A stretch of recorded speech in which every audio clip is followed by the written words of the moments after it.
I want to hear Bogey's little intro on episode 1. So, well, and not intro, but I want first thoughts on Rafi, because everybody in his life apparently told him that he was Rafi from the league. Let me set up episode 1. So Andre is the champion now. And as his champion, he says that we should just do it real big. And Pete just comes in and vultures. Let's do it real big, guys. Let's do a Vegas draft. And he was like, hey, that was my idea. And he was like, it's my idea, but we'll let you run with it. It's like, I already ran with it. I booked everything and paid for everybody to get out there. Must be nice. And so who's stealing the credit? Pete. Hey, that's funny because that's totally something I would do. I told y'all it's about to go down. Like, oh yeah, you mean the shit I'm planning? It's right as he's saying it. Right as he's about to say Vegas draft. Like it's like the words are about to come out of his mouth. Pete swoops in there. You know what, guys? Let's do it big. Vegas draft. He's like, that's what I was gonna say. Oh, yeah. Beat him to the punch. Yeah, and then they just start messing with us. Yeah, you can run with it. Go ahead. It's our idea. You can run with it. He's like, I ran with it. I already paid for it. I already booked everything. No, Andre gets no credit. Yeah, sorry. So they head to Vegas. They're staying at, where are they staying? I don't even remember what I think they're staying at the MGM is where they're staying. And they need an extra. MGM tends to be the cheaper one to book too. Like in a lot of those shows, it'd be like MGM or like Luxor, like, during that era, you know what I mean? Because like all the Bellagio and stuff like that, those are all in the big movies, you know what I mean? Yeah, they're more expensive. I was across the street 2 weeks ago. Yeah, during the thing, I was across the street from the MGM. Yeah, okay. Yeah, it was right there. I like going in the MGM and looking at the animals. I've always done that since I was a kid. Do they still got the animals there? Because I'm pretty sure I never found the animals, but no idea. Oh yeah, because I'm like in the day and age of PETA, they might not like that they had like lions and fucking penguins in that motherfucker. And the penguins were tight too. You can see them. They're like, there's like a little slide thing, and they're going in. It's like looks like their environment, like the Antarctic. And you can see them underwater swimming and shit. Shit was tight. Ooh, the fear boner. That Joe, that's one of those ones. Definitely gets brought up in here. Yeah, I can't wait till we get to the Little Dick song. She was fucking hilarious. Those episodes were very phallic, by the way. Yeah, they were very phallic episodes. More phallic, the better for me, because I feel like that's the tinge, and that was what they turned up from season 1 to the season 2. You know what I mean? Yeah. They did definitely. Yeah. Exactly. Said a new movie, The Fantasy Crashers. That'd be hilarious. Yeah. Just show up to other people's draft parties. Start crashing the drafts. Hey, bro, you should definitely take CMC right here, bro. CMC's already took.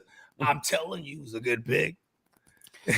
So, Nelson, I know you don't know too much about fantasy football necessarily outside of what you probably learned from us. Hardly anything. Exactly. One of the things that they always do in this show is they come up with creative ways to choose their order.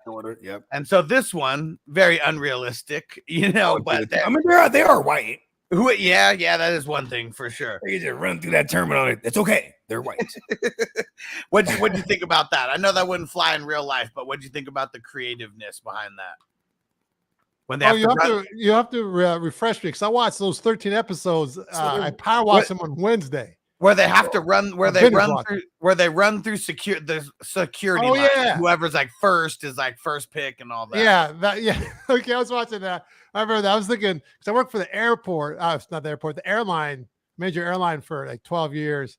I was thinking would not fly. There's no way that would fly there. Well, what they did, and then Buddy Boy, he got in and won. The guy he cheated. What's his name? Pete.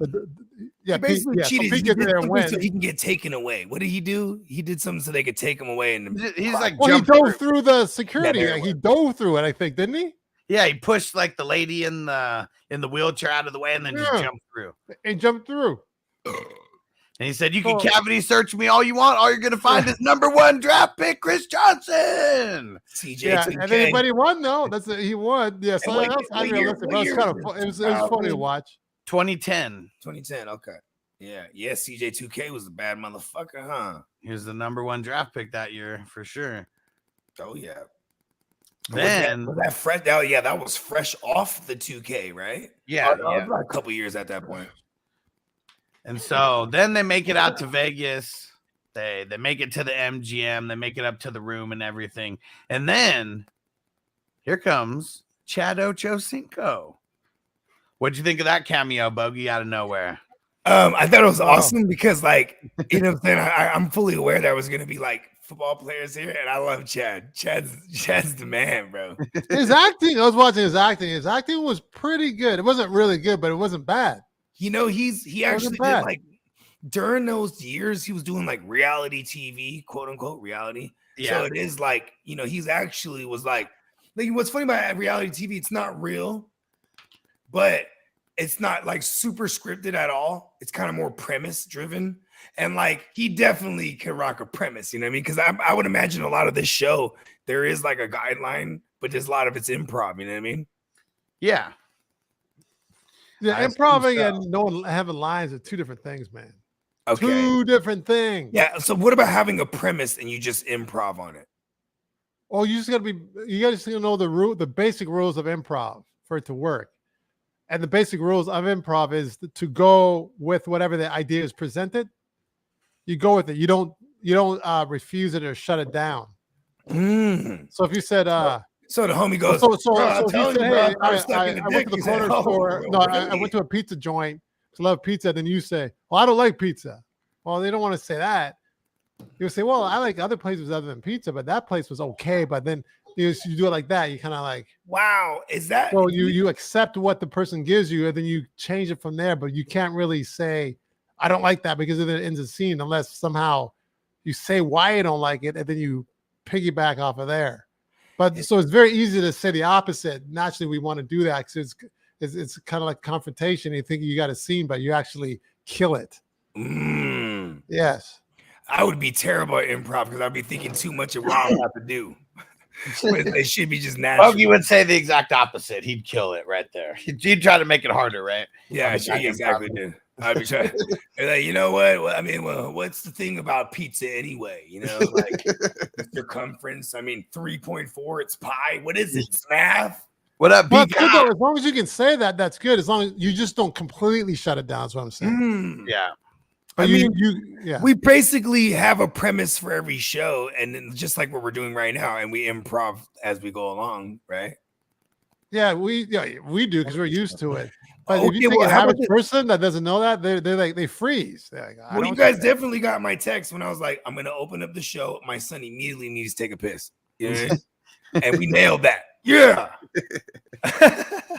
Oh man, and Ocho, he was definitely shutting some shit down because Andre, he wanted to use the child please. And he was like, no, man, you cannot do that. And he was like, what? I can't even say that professionally. He's like, dude, you can't do that. That's not racist if a white dude says it. Yeah, he's pretty much speaking like a black woman, isn't he? Yeah, like an old black grandma or something. When it's Chad who says that. He always said child please. Like that was one. Yeah, that was one of his things. Yeah. Oh, he did. Oh, I didn't know that. Yes, I was kind of like a hat tip to him. That's why. Later, I can't remember what he said. You like these glasses? And he was like, child, please. And then he got all excited. Hey, you child pleased me. Oh, man. I'm excited to go further past this season because I ain't going to lie. This season kind of dragged. But yes, let's continue. It's super funny. And so then they go the next day. They're out there and they're going to start the draft. The thing that sucks about this league is there's 3 people who are always on auto draft and they're never there. It's 8 teams. Do they even exist? 8. you find one of them. I think one of them later you meet, and that's about it. Yeah, because I always wondered that. Who the fuck are those other guys? Yeah, just they only needed 5 or 6 people to be in their main cast, so that's why. Yeah. But now Ruxin, he forgets to disclose that one of the people is not even going to be participating in the league, and they get all pissed out. I'm like, what? You're telling us now the draft's about to start? Yeah. He's like, I just found out a month ago. Asshole. And then here comes Rafi, the potential substitute. Rafi enters the building. Rafi is hilarious. I love Rafi. I love Rafi too, bro. Like, I love and hate him because it's like, before I ever watched this show, people told me you're so Rafi from the league. I'm like, I never watched it, bro. So I just then they'll be like, yes, huh? They all laughing at my expense. I don't fucking know. You are a little like Rafi. I'll give but that. It's like I'm definitely not fucking dudes in the ass, bro. Okay? No sodomy for Well, men. Rafi's not doing that, Me, is he? bro. Well, he's doing a lot of things, Rafi, to be honest. Oh, with you. Rafi, I think Rafi thinks he's above men and women. I think he thinks he's like, Ooh, that's deep. I like that. yeah, like Rafi, he doesn't care. You know what I mean? I He's feel like, that about me, man. That hit close to home. yeah. Buddy. He's like, listen, I'm my own. Like, I'm just like, it's like Prince, right? Right? Prince, bro. He's like, hey, you're Prince. You know, you're Beyonce. Like, you're like bigger than man and woman, even. You know what I mean? Oh man, You and can of tell those course, shroom things are hitting on. They seem smack. his classic line, "What's up, jerks?" And of course, like nobody wants him in the league to begin with. And then like he starts shitting on everyone. He's like, "Hey, come on. You know there are girls behind this board, right?" Like all Rafi wants to do is chase some tail. Yeah, That's all Rafi wants some to do. vagine. And then Jenny shows up, Kevin's wife, and she says, "Hey, heard you may need another."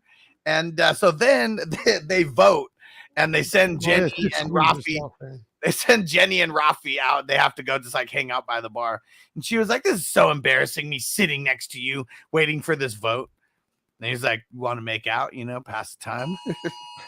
Oh no, this is not a drill.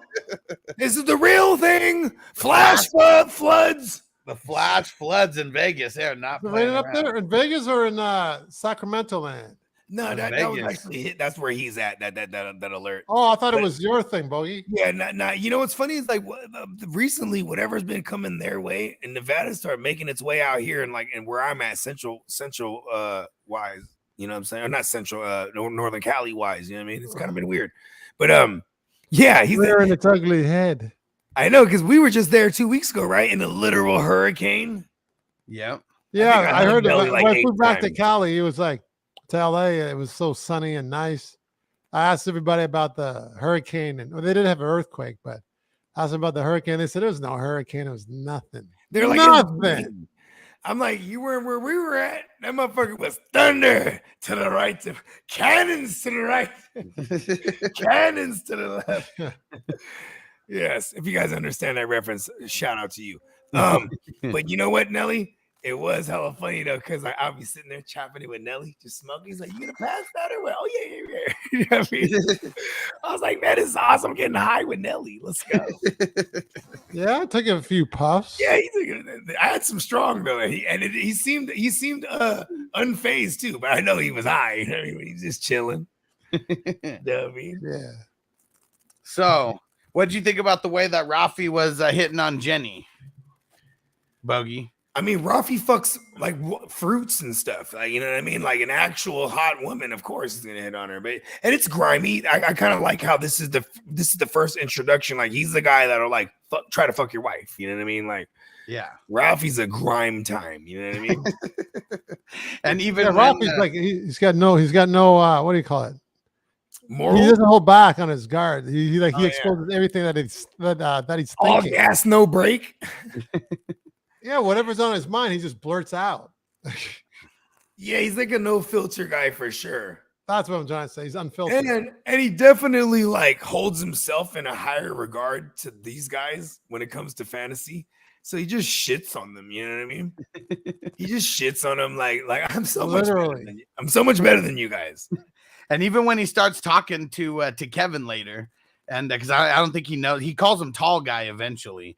But or Brian, no, he calls him Brian. He doesn't ever know his name for real. Yeah, he calls him Brian, and he doesn't know who anybody is. Like he's just so fucked up all the time, is what I'm assuming. Plus, he's got a couple screws loose. You find out that later, in the seasons, he's got a lot of fucked up trauma, that turned him into the guy that he is. Have you seen my childhood? And so it's hilarious when he starts talking to Kevin. He was like, "Hey, who's she with?" And he was like, "That's my wife." And he was like, "Oh, really?"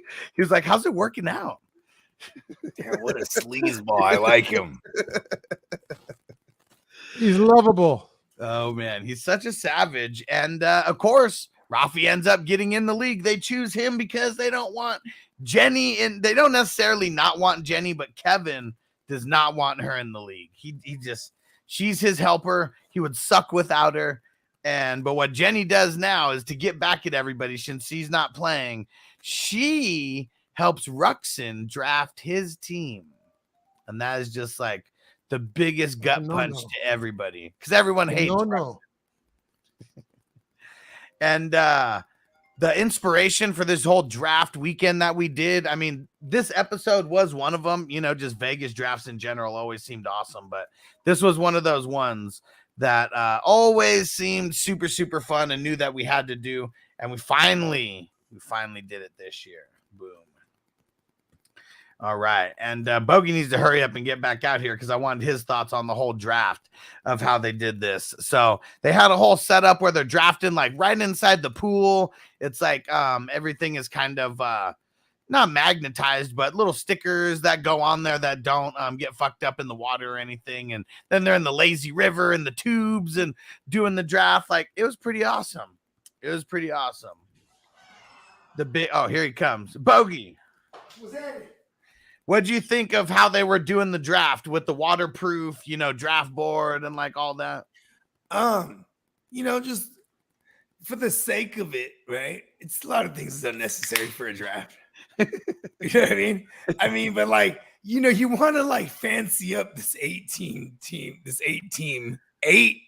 not 18, 8-team league as much as possible. Yeah.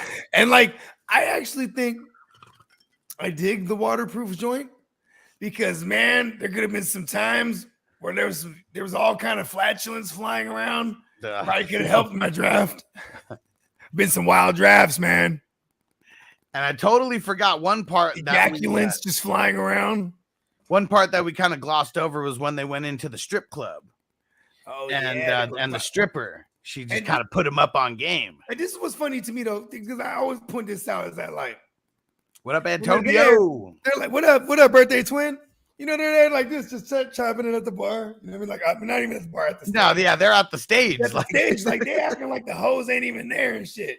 And they talking fantasy. And what's slick is because when she first says something, I'm like, oh, she just working her way in to get some bread. Oh, you guys like fantasy? Like, you know what I mean? Like strippers will say anything, right? Yeah. Oh yeah, I like fantasy, but she knew her shit actually, and that actually hit the arousal for them. I ain't gonna lie, and it was easy to disguise it. Oh, how much for the boom boom room, or what did they say, the private room, the champagne room, and she was like 300, and he was like, what if you don't take your clothes off? He just want the fantasy advice. Like, this is how pathetic these guys are. I ain't gonna lie. I think that's why I enjoy the show, because I know there's several fantasy enthusiasts out here. They're not far from these guys, bro. And she was on it. She was asking them. She was like, "Oh, what kind of league do you guys play in?" What'd she say? IDP, auction, IDP. Yeah, and that was how Flex. That was how you knew that the league was at least tapped in. They said IDP back into, even though there's nothing to it. They have mentioned IDP a couple times throughout the league. Because when I met you guys, the only guys that I knew that really got down like that was Steamboat and them, and they walked around with their chest out in fantasy. You know what I mean? Bro, I would do IDP, bro.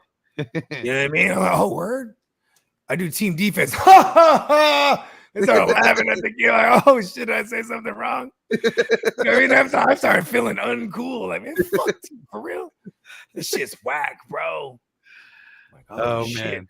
Yeah, because then when he said eight man fantasy football league.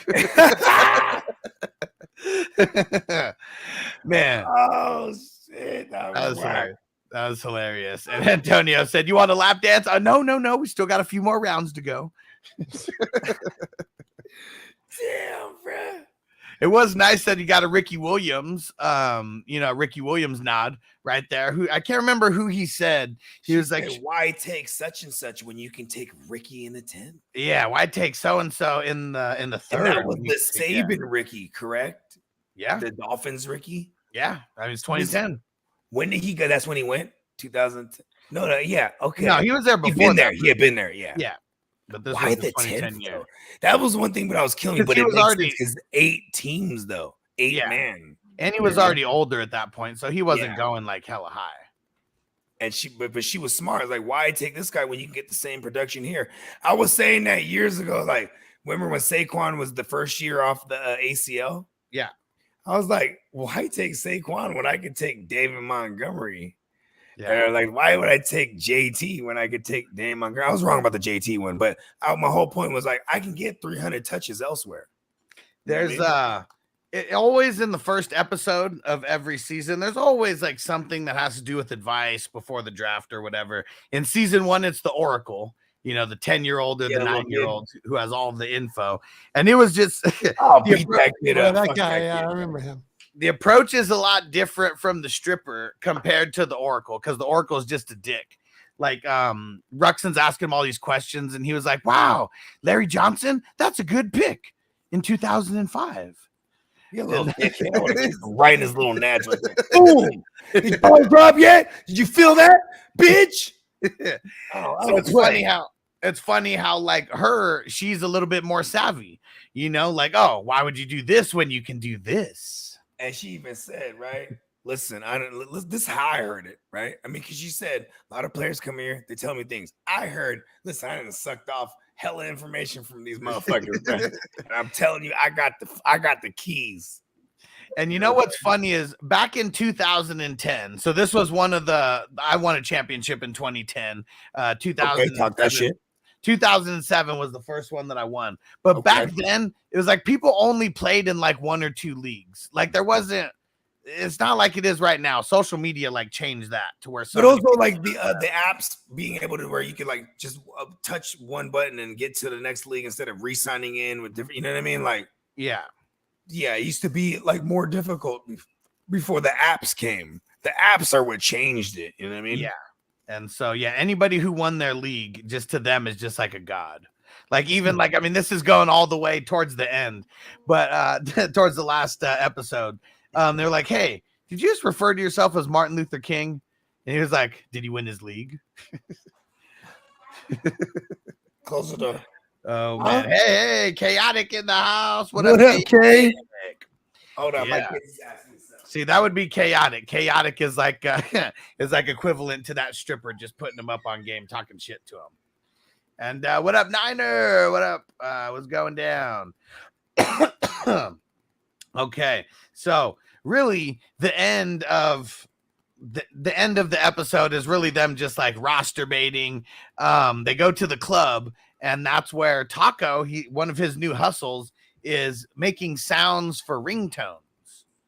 And man, very big in 2010. Like he was an innovator.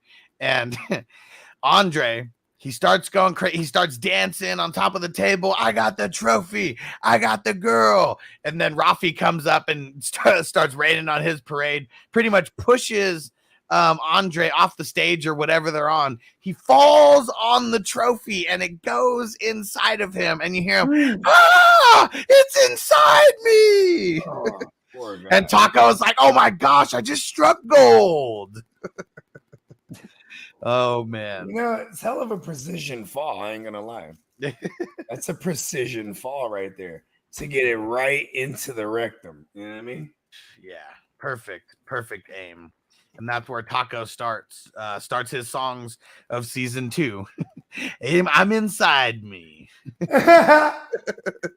a hit song, bro. Oh man, yeah. Have you ever looked it on Spotify? I'm pretty sure there's like a league soundtrack on there. I'm sure there is. There's got to be, right? Because all those are like original songs that they made, right? Yeah, and like that's probably how that particular person made his bread. They're like, hey, listen, I'm gonna compose a lot of songs. You're gonna put me in the credits. You know what I mean? Hell yeah. Who's the dude? John Carpenter. He actually did Halloween. Yeah, first music.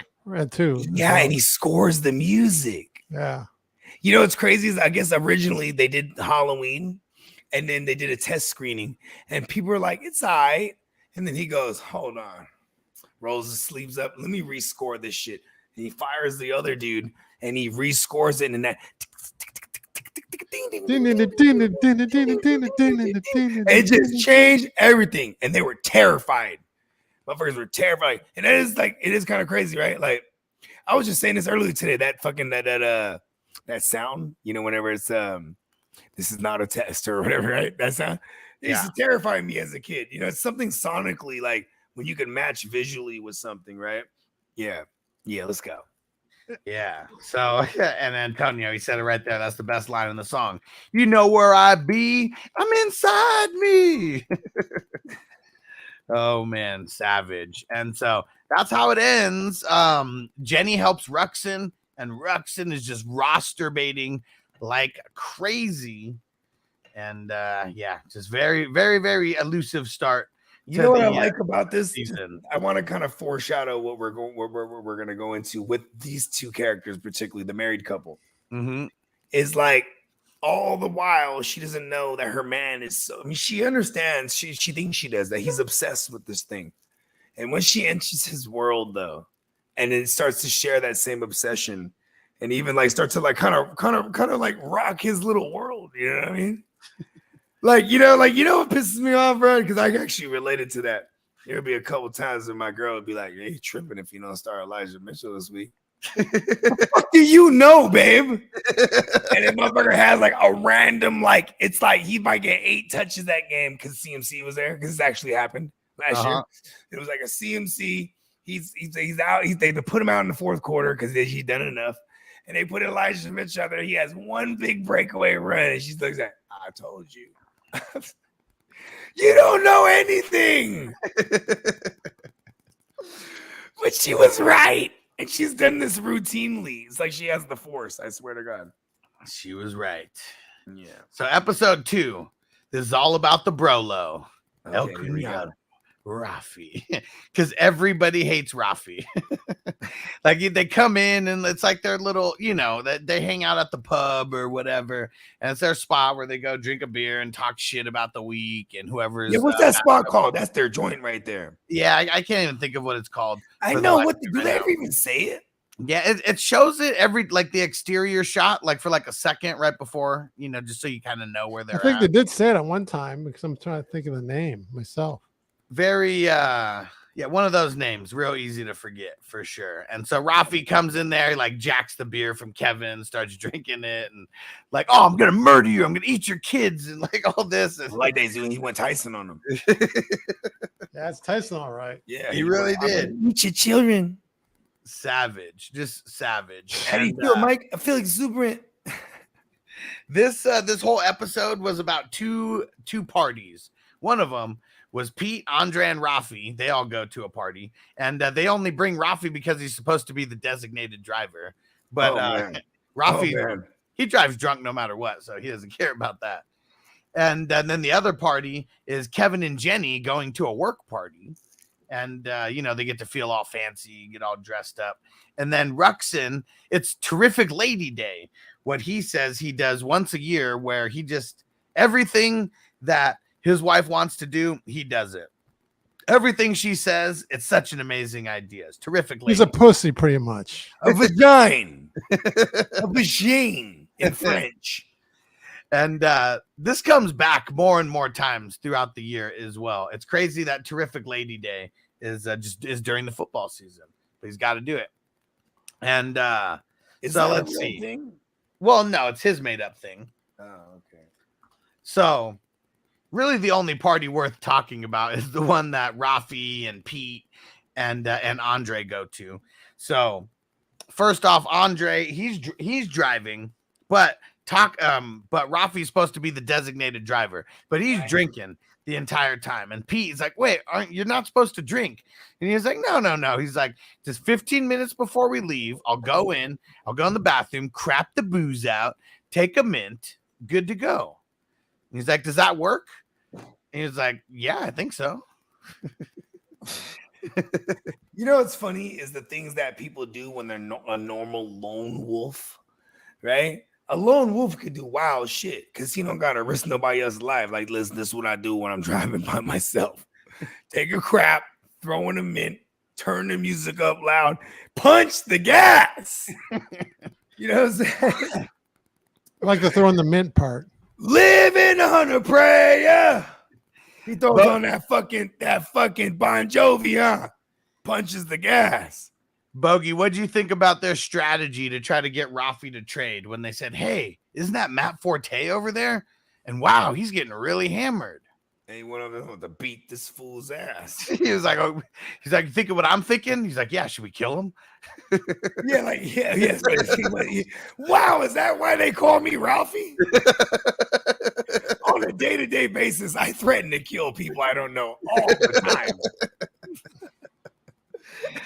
That's funny. You're laughing right now because you know it. That's hilarious. So that's the real 3 people just today alone. That's the correlation. I'll kill you Between Bogey and Rafi. And then Pete's like, no, I'm just, maybe you should trade him away, because he's gonna do bad. He's like, oh, okay. Understand it. Much better idea. But he was like, hey, just can we just keep it between us of what I said, just in case he ends up dead.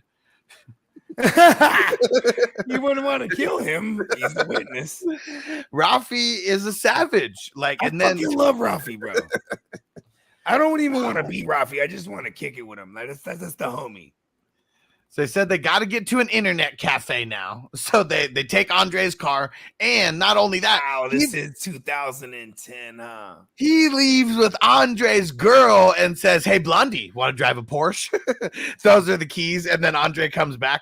And he was like, wow. He's like, wow, you got rid of Rafi? He's like, yeah, a couple casualties, though. And he's like, what? It's like your girl in your car. He's like, what? Andre's always getting screwed. But now. But his girl stays true, though. He deserves it. As it stands. I want to hear what Nelson thinks about this next part, though. So now, Rafi steals the car. So they don't know where to go because Andre gave Rafi the wrong number. And so they go to Ruxin's house where it's terrific lady. Rafi gave Andre the wrong number. No. Andre gave Rafi the wrong number on purpose. Where to go with the whip. Yeah, and because Pete, he was like, hey, why don't you just call him? He was like, I don't know his number. I gave him a fake number. And That's right. He was like, why? And he was like, girls do it to me all the time. He was like, did you feel good when you did it to him? And he was like, yeah, he really did. That son of a bitch. So they go over to Ruxin's house. It's terrific lady night. And Ruxin, he gets a trade offer on his computer. So to try to look at this trade, he puts the what's it called? The eye covering over the blindfold over Sophia. And what'd you think about that whole exchange, Nelson? Do you remember that where he's trying to make the trade? He's looking at the computer. He's still got to touch his wife and say enough just so she knows he's in the room still. Kinda. Yeah, kind of remember. It's tough. So I thought it was extremely paranoid. I would have done the same thing. So Andre and Pete come in, and Ruxin's on one side of the bed, they're on the other, and then she's like, "Oh, there you are," and gets her foot and starts rubbing it right on Pete's cock, and to make Ruxin make this trade, and they're not moving until he makes the trade. Right. I remember that. Yeah. Ends up making the trade, ends up leaving, and then Rafi comes in. And one of the things that we find out about Rafi is vanilla scented candles. That's like his kryptonite. Oh my God. Hold on, baby. Close the door. That's another thing. I can't stand not just vanilla scented candles. If someone says, oh, I have a cupcake candle, fuck that candle. Right? I don't want to smell. If I want a candle, it's got to smell nice. I don't want to smell like bakery. I'll just bake something. You know what I mean? I don't want to smell of vanilla or cinnamon.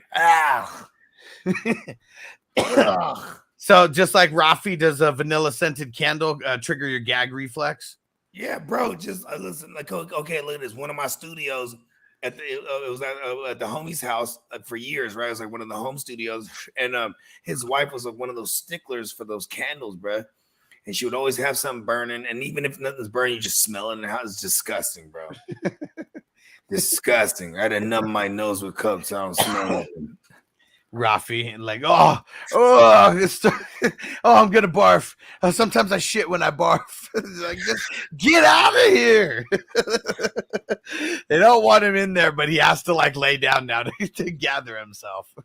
That's crazy though, because man, that's a really good piece of fucking information. It's like kryptonite to Superman. You know what I mean? I would definitely have logged that in. I would have been carrying a fucking scented candle with me, like he carries a hot dog in his pocket. You know what I mean? I would have been just in the case, like, motherfucker, make the trade. We're fast forwarding a lot of seasons here, but little spoiler alert. So Sophia passes away. Very, very end. We're talking last season. We're talking. And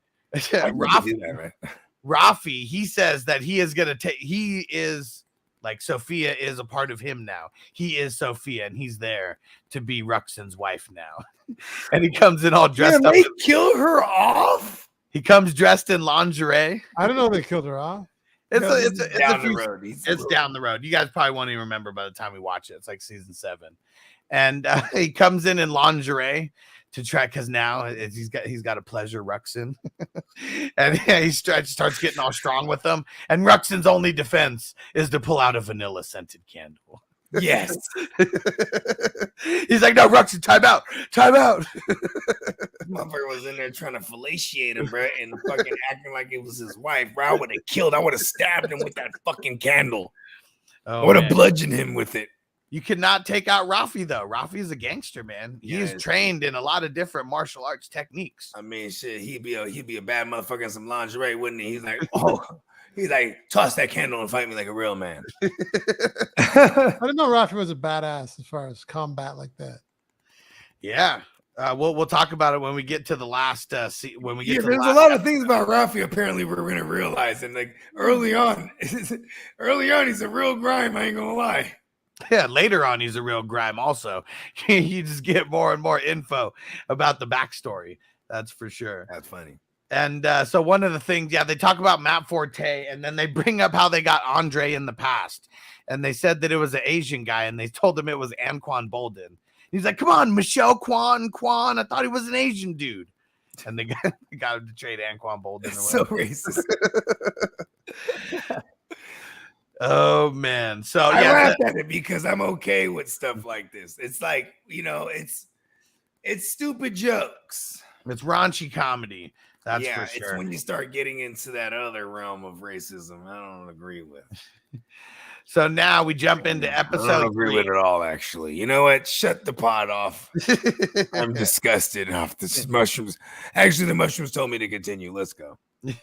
So now we get into episode 3, The White Knuckler. This one is not one that we need to spend much time on, but I thought it was real funny. Kevin's got the entire series of dummy books and even has Law for Dummies, and Ruxin makes fun of him.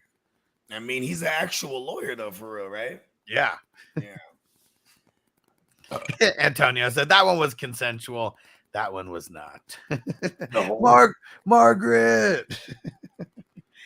And so big storyline behind this one is really, it's about Pete, the girl that he's dating, and that it was an ex that Kevin used to date way back in high school or something. Oh, yeah. And yeah, she pretty much tells Pete that Kevin has a pretty cock.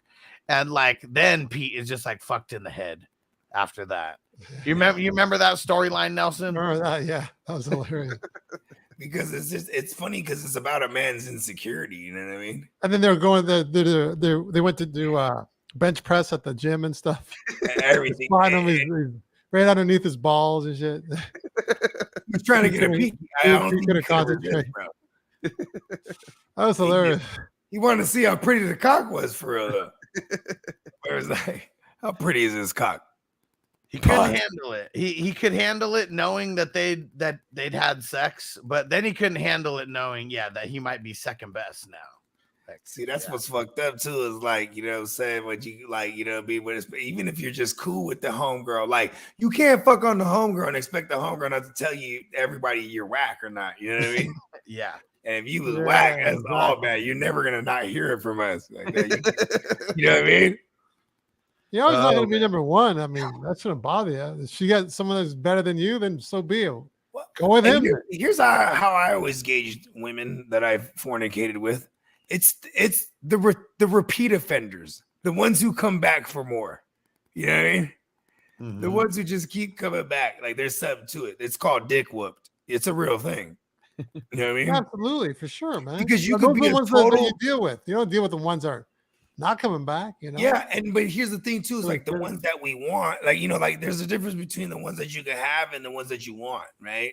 it's a whole nother issue. We're talking about the ones that we need, right? That's a whole nother podcast. My point is the ones that like that get dicked with, you could talk to them a specific way.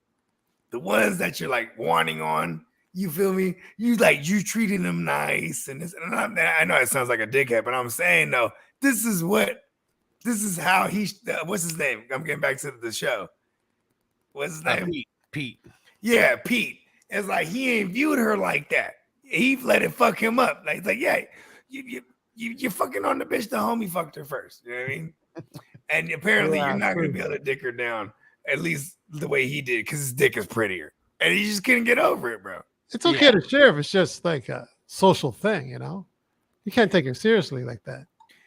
I mean, women, they talk, bro. That's why, you know what I'm saying? You know, and allegedly I've been able to maneuver through like a group, like a friends group. You know what I mean? Right, yeah. Because once one hears about you, they get curious and start, you know what I mean? They get scando. So one of the other underlines of this, or at least storylines of this episode, was Andre and how white he is. They always kind of mix in, you know, like how white they are and out of touch with like the rest of the world and minorities in general. And I think that's actually proper for the show because of the shit they say is so fucking wild 10 years later. Like a lot of that shit won't age well, but it's almost like they had a foresight, right? Yeah. And so have a built-in justification. Yeah, so Andre, he's going to be going into, he wants to merge practices with another plastic surgeon. He happens to be black, and they're talking about diversity. And he said how he doesn't like diversity because it's like racist, like because it is. It's like he thinks of everybody. How about just all of us instead of let's diversify? That actually entails that white people just run everything. It's like let's diversify it. Those are splashes of color, like you know what I mean? And like. He couldn't explain it the way that they really meant it and the way that they said it. Yeah, we're all the same, you know, is what he was thinking. But when the guy asked him, he's like, oh, you want to diversify? He's like, no, I do not want to diversify. So you don't? Because it's racist. He had him right where he wanted him, though. I ain't gonna lie. And then, of course, great precursor. That was a precursor to the extreme version of it nowadays. And of course, you know, they're talking, I mean, just racism, and they're poking the joke at it. And then Andre throws an all white clothing party or whatever, but they call it just it says just what is it? Whites only allowed or whites only or something. Wrong. Something like whites only. And so that everyone started seeing that. Then everybody just hates Andre. And then Taco sings his Naginta song about his big sword. Yeah. Awesome song. Oh yeah. I don't even remember the line, but the line that he said was something in Japanese, and he's like, "That's made up Japanese for I'm gonna go get high right now."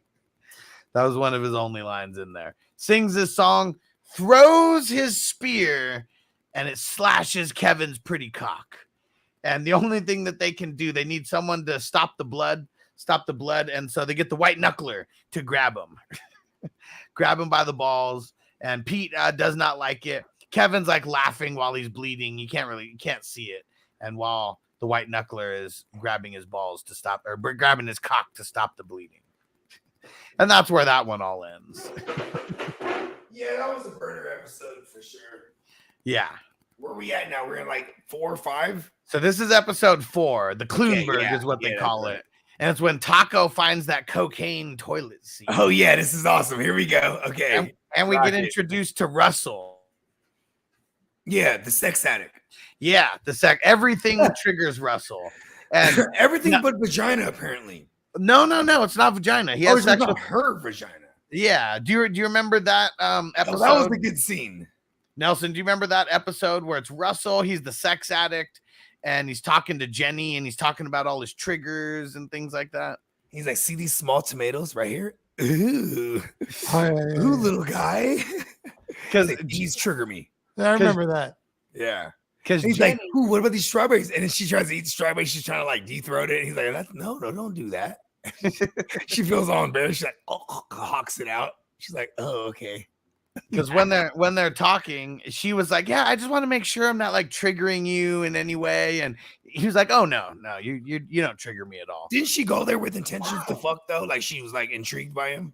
No, she just wanted to get into a league, and that was the only league that she could get into. I was totally shrooming when I watched. I ain't gonna lie. That's how I knew this was episode 6. I watched it all one night and died just laughing. This shit was so fucking hilarious to me. And so, chaotic said, "Just want to hear Alex say pretty cock again." That's what they say in the whole episode. It's like a whole storyline about Kevin. See, Pete hates it. Would we get censored if we woke up? If we woke up in the morning, did the morning show, and we talked about pretty cocks, but we were referring to like roosters. Pause. Really, huh? That's a new name for cock now, rooster. I'll tell you that much. So when Jenny's talking to Russell, and she's like, "Oh, he was like, I don't trigger you," and she's like, "Well, what does trigger you?" He's like, "Well, how much time you got?" And he's like, "This guy's a freak." He's like, "Balloons." And she was like, "Oh, is it because I'm married?" He's like, "No, I had sex with a married woman today." And he so opens up the fridge and goes nuts. Yeah, he's like, "Look at these. What are these?" She's like, "Apricot." He's like, "No, they're the boobs of an alien." It was artichokes. That guy's a fucking weirdo. And it was artichokes. That's what it was. Yeah. Oh man. And I like artichokes. Artichoke dip is fucking phenomenal. Okay. Just such a savage. And then the whole toilet seat thing. I don't ever think about sticking my dick in the artichoke dip. I swear to God. Itty bitty South City, what up? He said, "Back again for another year. Let's get it. Make sure you subscribe here." I hope you didn't just jump in and hear me yell out, "I wouldn't stick my dick in the artichoke dip." I'm back. And the Taco's addicted to sitting on his toilet seat because he found out they found out he didn't know initially that they were smuggling cocaine in and putting it on toilet seats. And hold on. Highlight the fact that he's a dumpster diver. He's a dumpster diver, so he found it in a dumpster. Yeah, just a toilet seat. Oh, hey, I could use this toilet seat because his toilet to be made of pure cocaine. Because he did not have a toilet seat. He said so he needed one. He was standing taking a dumper wet. Yep. Yeah, I guess. It was the unprecedented. He was standing forward too, but like far enough where the bowl was between his legs. Dropping them. And so they have an intervention and then pull him over to Andre's house. Taco switches out Andre's toilet seat with his, and just so he can kind of pretend like he's getting rid of the one. And Rafi goes in there and finds it. Him and Ruxin come in. Rafi is fucked up. He's like tripping. He like knocks shit off the table and then like smushes lemons. Yeah, he's loaded. And he goes in like to like throw up in the bathroom, and then he just like smells the toilet seat and he like scratches it a little bit. He's like, I promise you, when it's that good, you could smell it and it makes you sweat. Like I can't describe it. And you know what I'm saying? I mean, like I've been to some of those Hollywood parties back in my day. Oh yeah, bro? Yeah, bro. Hell yeah. You know, Kid from Kid and Play. Yeah, I've seen him. I've partied with him, bro. He took us to one of those official, like, you know, a fucking he hangs out in Hollywood. I can't even speak. He hangs out in Hollywood. Oh yeah. Or he did back. And he smokes weed, but he doesn't do anything else. But everything else was going on at the party. And it was like, wow, they got that good. You know what I mean? Yeah, his name's Chris Martin, right? Not Chris Martin. Chris something. It is Chris Martin. Was it Chris Martin? Yeah. Okay, I think you nailed it right on the head. If I had my tricycle here, I'd hit the ding. I saw one time on by the Laugh Factory. He had the thing. Yeah, he was I want to say he had something to do with the Laugh Factory at one point. I think he's like a part owner or something. I might be wrong about that. I know he had something to do because I don't know. Those dudes, yeah, they had their hands in a lot of shit, bro. Like they were fucking odd. Shout out to Kid and Play. Real East Coasters that came out west and like kind of like okay, I'm from the West Coast. I grew up on the West Coast, but man, a lot of mad East Coast influence from like the entertainment that I was raised on. You know what I mean? And then when I started traveling, with that, he cut that thing off though, huh? That fro. Yeah, the tall boy fro. Yeah, the big flat top. I forget the eraser head. The eraser head, yeah. Yeah. He was back because then it was actually a movie called Class Act. Yeah, I heard of that. Yeah. And it's pretty much 95% of it is on YouTube and it's like sectioned out, but you can watch it in order. Fucking awesome because it takes me back to being a kid, but it's the first one where they're playing. It's outside of the house party movies. You know what I mean? I think that this is definitely like the third or fourth time you brought up Class Act. I love it. It's fucking awesome. We're gonna be doing one. We're gonna be doing. See, we might do that instead of like House Party, right? Party? Yeah, instead because it's like an obscure one. Yeah, yeah. Like there's a bazillion house makes... party movie reviews out there. Yeah, and Pauly Shore makes his appearance in that one too. Yeah. Oh yeah. We got flagged for playing Pauly Shore. It's the thing you brought him up. Pauly Shore. Yeah. Yeah. His son of Mitzi Shore, and what was it? His dad was like a writer and comedian, I think, or I think he was a comedy writer, I think, initially. Yeah, and I think go ahead. They actually bought the Comedy Store. They bought it from the mob, apparently. Damn. Like the original, like this dates all the way back to like the original owner of the Comedy Store was like Bugsy Siegel or some shit like that, and then it got passed on through the mob, and then eventually the Shores bought it. Kind of crazy. Let's jump back into episode 4 here. So Rafi now figuring out that he's got the juice. Now he starts scratching it, doing some lines there, and then he comes out fully hyped. Gets Andre's shitty picture, smashes it, runs out of there. Hold on. And see, that was a big deal too early in the episode that like they were like clowning him because of how much he had spent on that bitch. He spent 25 banditos on that motherfucker. Raquitos. So horrible. And he came out and fucking destroyed it in true bogey fashion. I like Rafi. I'm Rafi right there until he goes outside like a madman. Runs outside, and Ruxin's like, "Oh, just because we don't like him, we should let him die out there." They go out, and then they see a car shaking, and they're like, "Hey, that's a rockin'. Is that Russell's car?" Go open the door. Oh, it's Russell and Rafi in there sodomizing him. He's like, "What's up, bros?" He's like, "Hey, oh yeah, and I'm out of the league. I'm joining Russell's league." He's like, "He's got a man's league, 12 teams."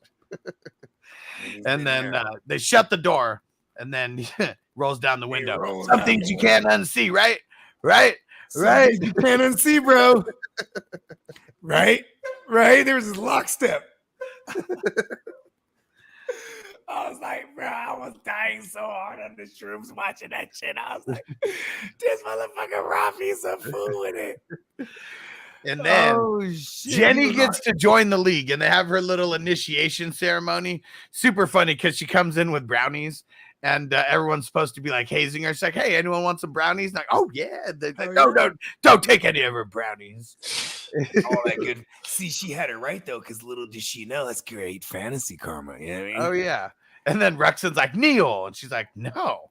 And she was like, "Stand," and she's like, "No, I'm just gonna sit here." And he's like, "Fine, sit there comfortably." Just anything. Just be alive. Be alive right here in this room. Ha ha.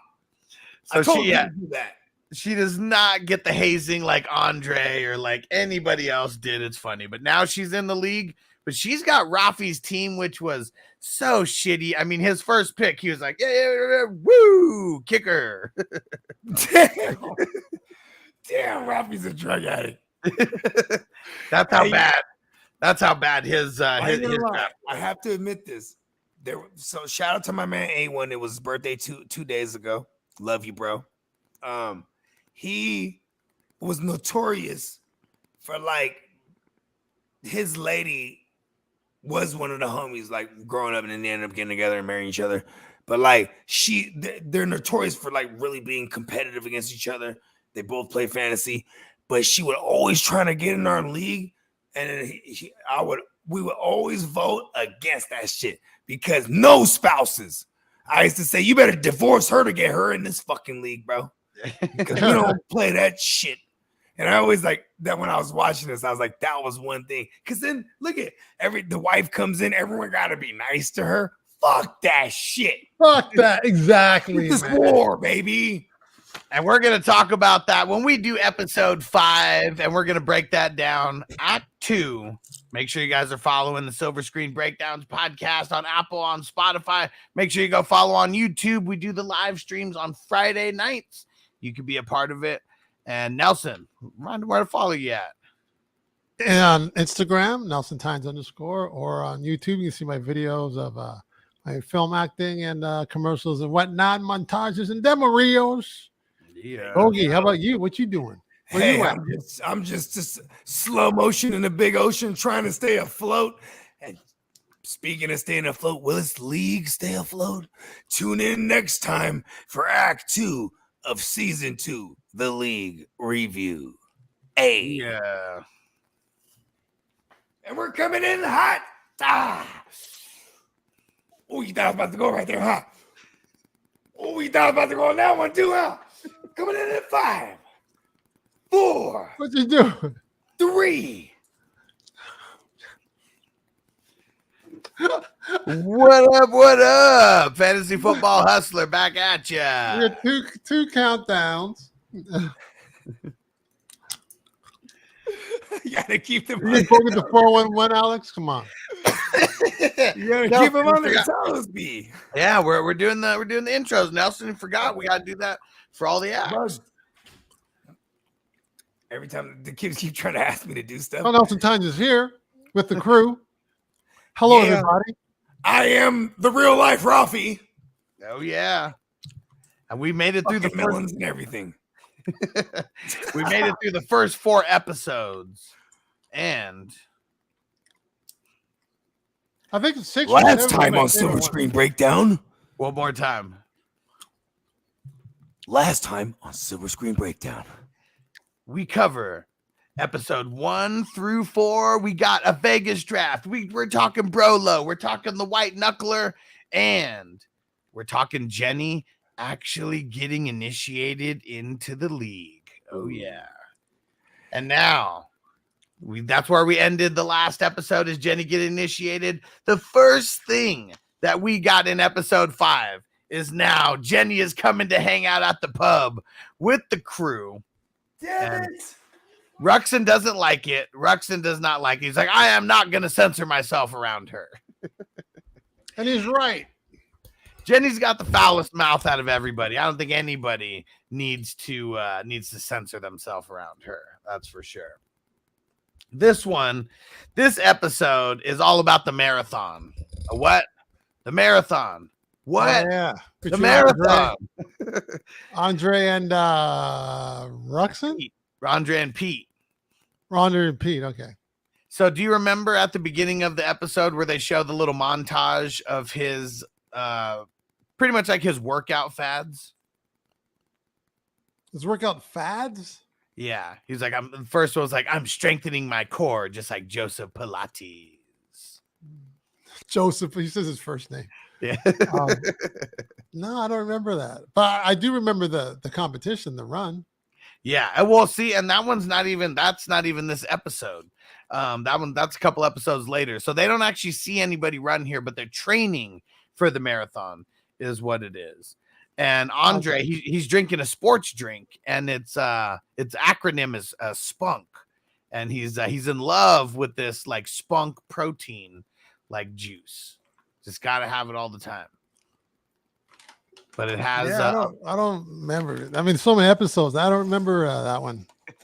This one was very uneventful. Mainly, it was a lot of shitting on Andre, and they're talking about the marathon. Taco becomes the notary. That was a big part in this one. He was El Notario. He was El Notario, the notary. Hey, where did you get a stamp from? From Venezuela. There you go. I'm getting tagged in. And this is the first that we really see of Kevin and Jenny and how everything is going to kind of play out for these two. And it's not nice for Kevin because he's always losing. Yeah, poor Kevin. Does he ever take it? Give me a spoiler. Does he ever take it? Yeah, he takes it in the year where there's an asterisk. Oh yes. So he has to live up to that forever. Well, the only way that it could count for real is if he gives up naming rights to his baby, and he did that. Yeah. Fucking Brian. I mean Kevin. And then spoiler alert, Ruxin trades that to Taco for the first overall pick. Oh, that's how you're just gonna run through the mic? So that's how Ruxin ends up getting the first overall pick after that. All right, now that episode very uneventful. Episode 6, the anniversary party. This one very, very uneventful as well. It is funny how all of this and the whole anniversary party in episode 6 is a ruse by Taco just to get Ruxin thinking about anything else other than their fantasy football matchup for the week. Yeah, I mean, I call that the throw-off method. That's the throw-off tactics. You feel me? Don't touch anything on the table. He had to plan a whole anniversary party within a couple days. I mean, yeah, that's the throw-off method. You know what I'm saying? Like, if you want to get them off their game for their start sits, you really got to go all out. And spared no expense. He was playing against them too, right? Yeah, exactly. And that's also like great fantasy karma too. Like, bro, I'm about to throw you the flyest party ever, bro. Well, no, he had to throw it for his wife. Like, he wasn't. Okay. Taco just brought up the idea about how he was going to throw an anniversary party for his wife. And then she got so excited that if Ruxin didn't do it, he was going to be screwed. So he had to do it and had to go along with it. Because Taco, like, after he, like, acts like he spilled the beans, he was like, yeah, he was going to do it at the place where you guys had your first dinner. And, yeah, he's going to invite all your friends and family and fly everybody in. Oh, man. And, yeah, it was funny. Like, even when everyone's getting drunk, Pete's like, yeah, let's bring the top shelf. And Ruxin, he's like, it doesn't have to be the top shelf. And Andre's like, he wanted to bring the well drinks. Fuck that. And he was like, oh, don't worry. Taco got everybody car service. Because it's all on Ruxin's dime. That's why. Oh, yeah. But Ruxin's a baller, though, right? Yeah, he is. He's a rich lawyer. He got a good thing going. Yeah. And, you know, the Jewish stereotype and all that. For sure. She doesn't like restrictions. The one thing that we do see, Pete's ex-wife, she makes a return cameo. And now she brings a fella with her. And I mean, look, I don't know, maybe 10 or 20 years older than her or something. And it's funny that Pete, he just wants to be the bigger guy and has to beat him at whatever they're doing. That's like a competition to him. You know what's crazy? She has giant eyeballs in real life. When I see her on the screen, like, dang, her eyeballs are hella huge. She has a big head, too. So this is some pretty big eyeballs. I'm just saying. Okay, cool. I think I killed enough time because my oldest was she's like, I use the bathroom. Watch her. So that's it for episode 6. Episode 6 was kind of whack.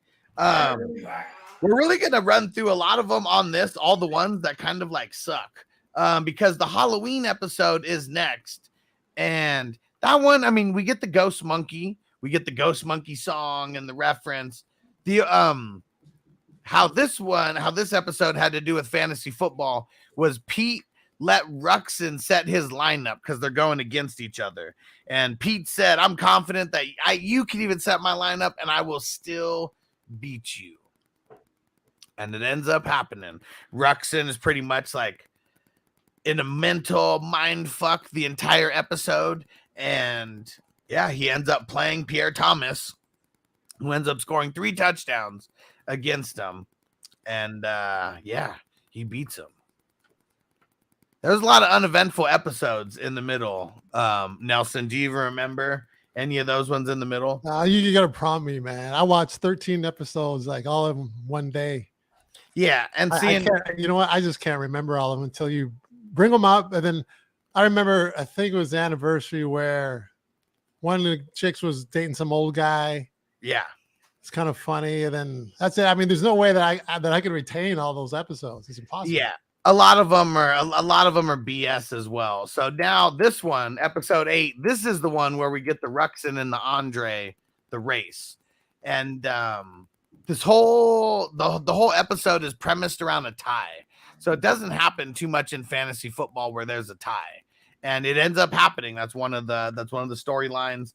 And they tell Kevin that he needs to figure out how to break the tie, and we don't have ties. It just ruins everything later. And Kevin pretty much resigns as commissioner. He's just like, over it. You guys figure it out. And they say they're going to race. Okay, we're taking it old school. We're taking it to the track. And so they're out by the water or something, and they're at the park, and they're racing. And Andre and Ruxin both are like goofy as hell when they run. And Ruxin pretty much trips himself. Andre wins, so the tie is over. But they need proof. That's how much savages there are. They need proof on this ruling that it wasn't Andre tripping Ruxin, that it was incidental contact. So they see a couple getting married right up the hill, a gay couple, that is, goes and steal. I remember this. They go and steal their tape just so they can see who won the race. A little ridiculous, right? That's the same as episode where he gets invited over by a dude that, right? It was at the next episode. No, it's the same one because he was actually at that wedding as well. All right. The guys are already making fun of him. Like, what? You met this random guy that's just going to give you Bears tickets? And they're like, yeah, that's code for like some sexual favors or like. Yeah, that's what I thought. That's hilarious. He goes over there. I love that one. That was a great episode. That was the end of the episode where, he goes over to get the Bears tickets, and like he already sees the guy at the gay wedding, and his friends are talking shit to him saying he's gonna have to do favors for those tickets. He goes in, the guy's like in like a robe, there's nobody else around, and so we think. Yeah, so we think. Oh man. Revealed. He's a family man. He's not gay. Those were his friends. He has a wife, he has a kid. And it's funny how Pete, he was like, I don't know if I can go through with this. Like, I thought maybe a hand job, I could do it, but I'm not really sure. And that's even fucked up that he said that. Because he totally didn't. It was just word vomit coming out of his mouth. Word vomit, that's for sure. And that one, and that's kind of the way that one ended as well. Nothing really. So to bail out Kevin and Andre, because they end up going to jail because they steal that tape, and then they run away, and then then the cops catch them, and they think they're doing some gay stuff in the bushes, and so they arrest them for like homoerotic stuff in the bushes. Okay, be politically correct. Okay, we're not gonna offend anybody here. And it was funny. The cop, he was like, "You guys are what gives gay people a bad name or something?" Hated on them. See, that's what I'm saying. We don't like their asses in jail. We don't their like asses.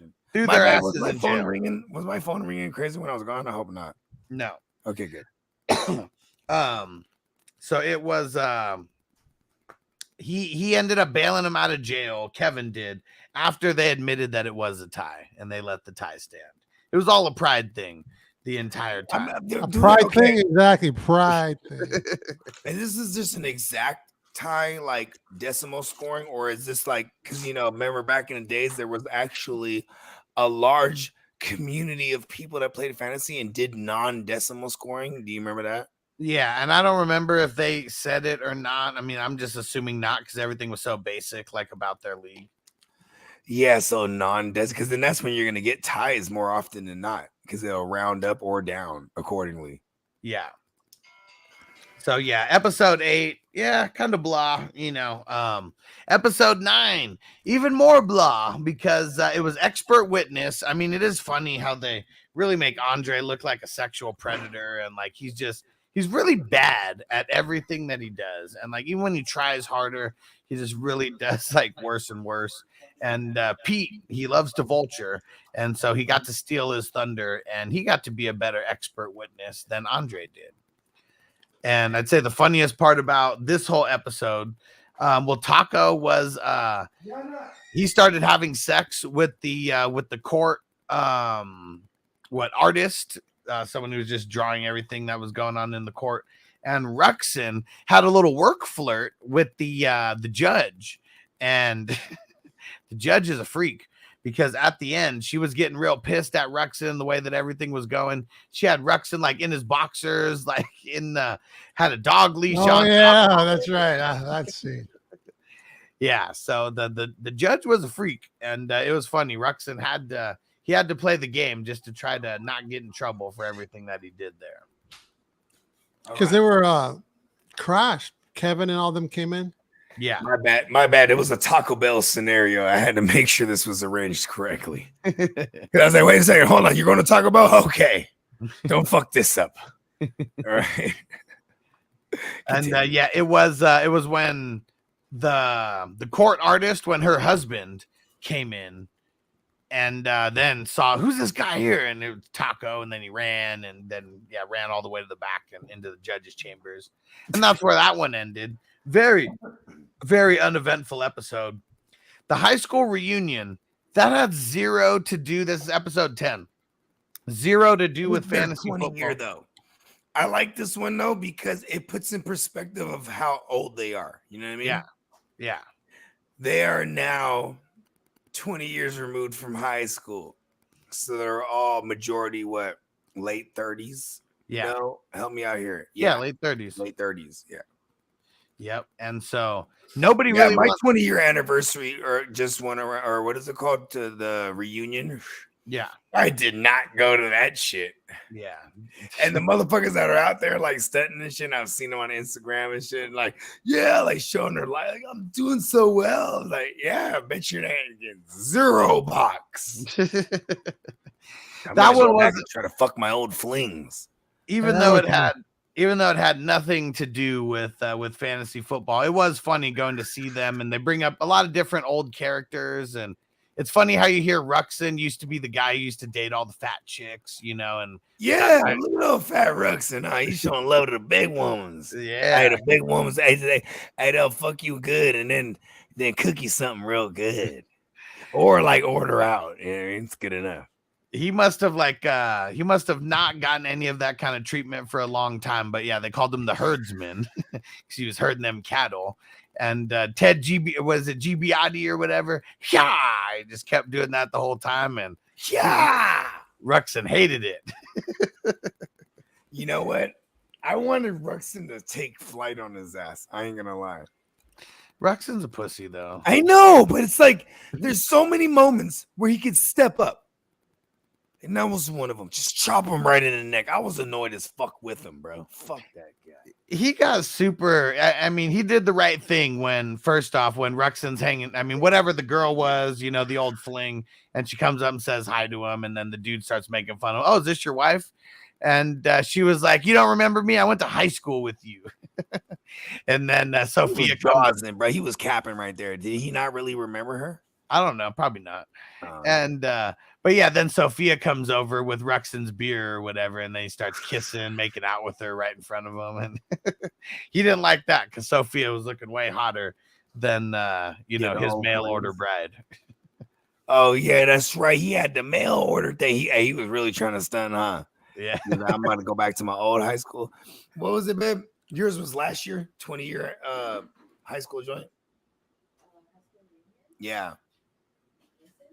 Yeah, right. Yeah, because she was making fun of. She was with me making fun of a lot of the foods that for my joint. That's hilarious. I'm gonna take the Deja. You tell Deja and baby. Boom, got it. Yeah, Carl said I brought up Class Act months ago and said how Hillary from Fresh Prince is the smart tutor hooking up with Play. Nice, right?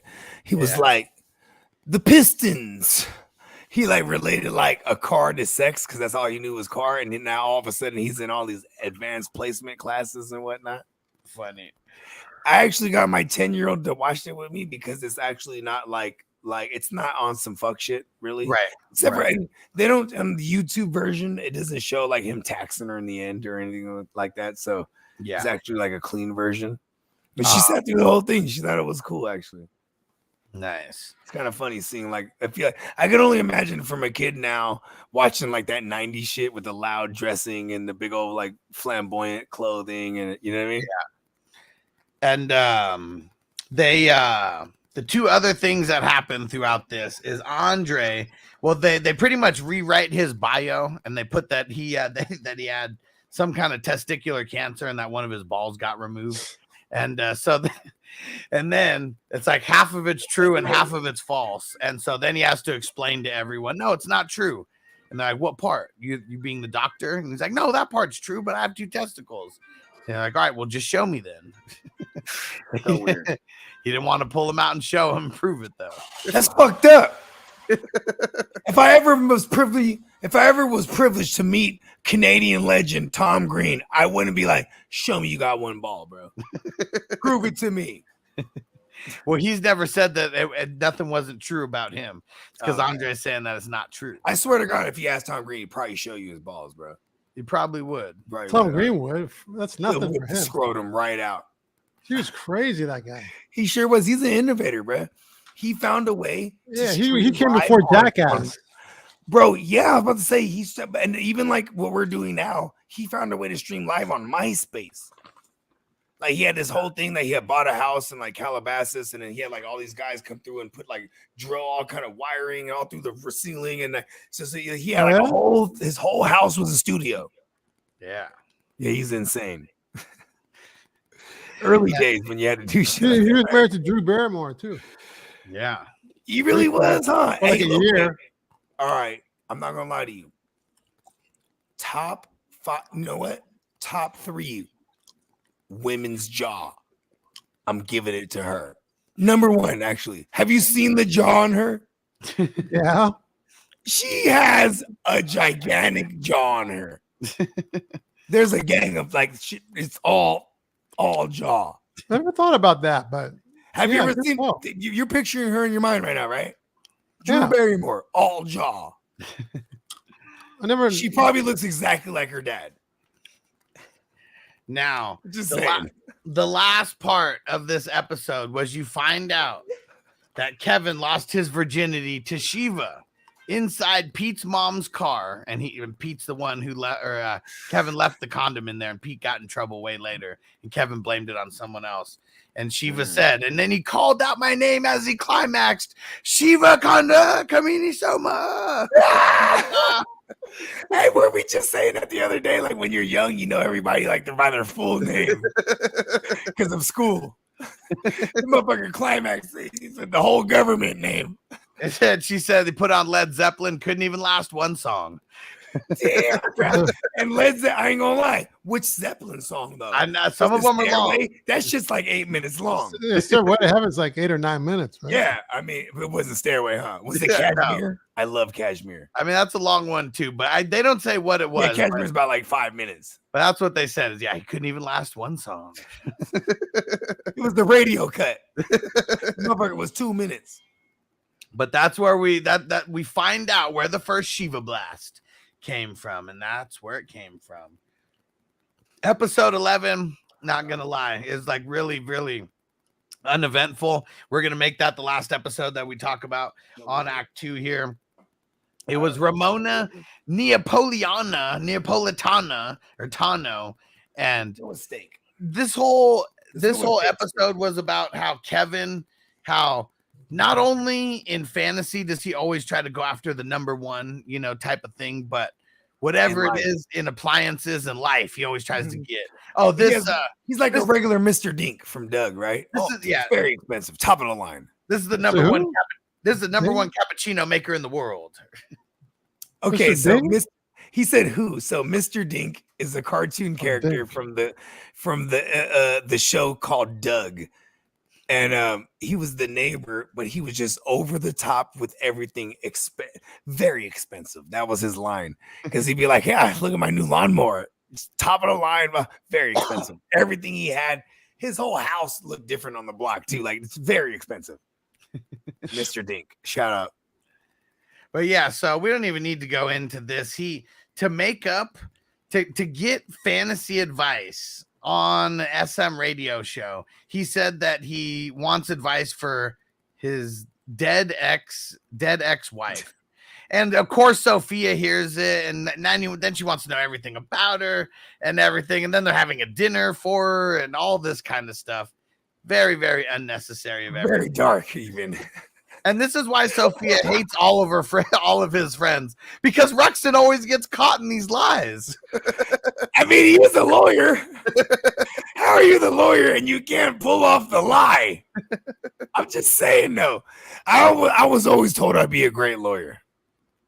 Always gets caught in the lie. Always gets caught in the lie. But that's where we're going to end Act 2. We're going to save Act 3 for just the final 2 episodes, because that gets us back into the meat and potatoes of the season. Make sure you go follow Silver Screen Breakdowns on every podcast platform. Leave us a 5-star review on Apple. Leave us a 5-star review on Spotify. We appreciate you. And make sure you subscribe to the Silver Screen Breakdowns YouTube channel, where you see us going live every Friday. You'll find me, Nelson Tynes, on YouTube. The Nelson Tynes _ on Instagram. Check out my stuff. Follow me, I'll follow you back. Yeah. Oh, yeah. You subscribe, and I'll watch you subscribe to me. Let's fucking go. And you can follow me at the GMM Network if you want some madness. And Universe Give Me Money. Tune in next time for Act 3 of the Silver Screen Breakdown, where we get right into the meat and potatoes. And if you're watching live, hang with us. And Bogey, watch the screen as you're giving the countdown. Okay. Here we go. And we're coming in hot.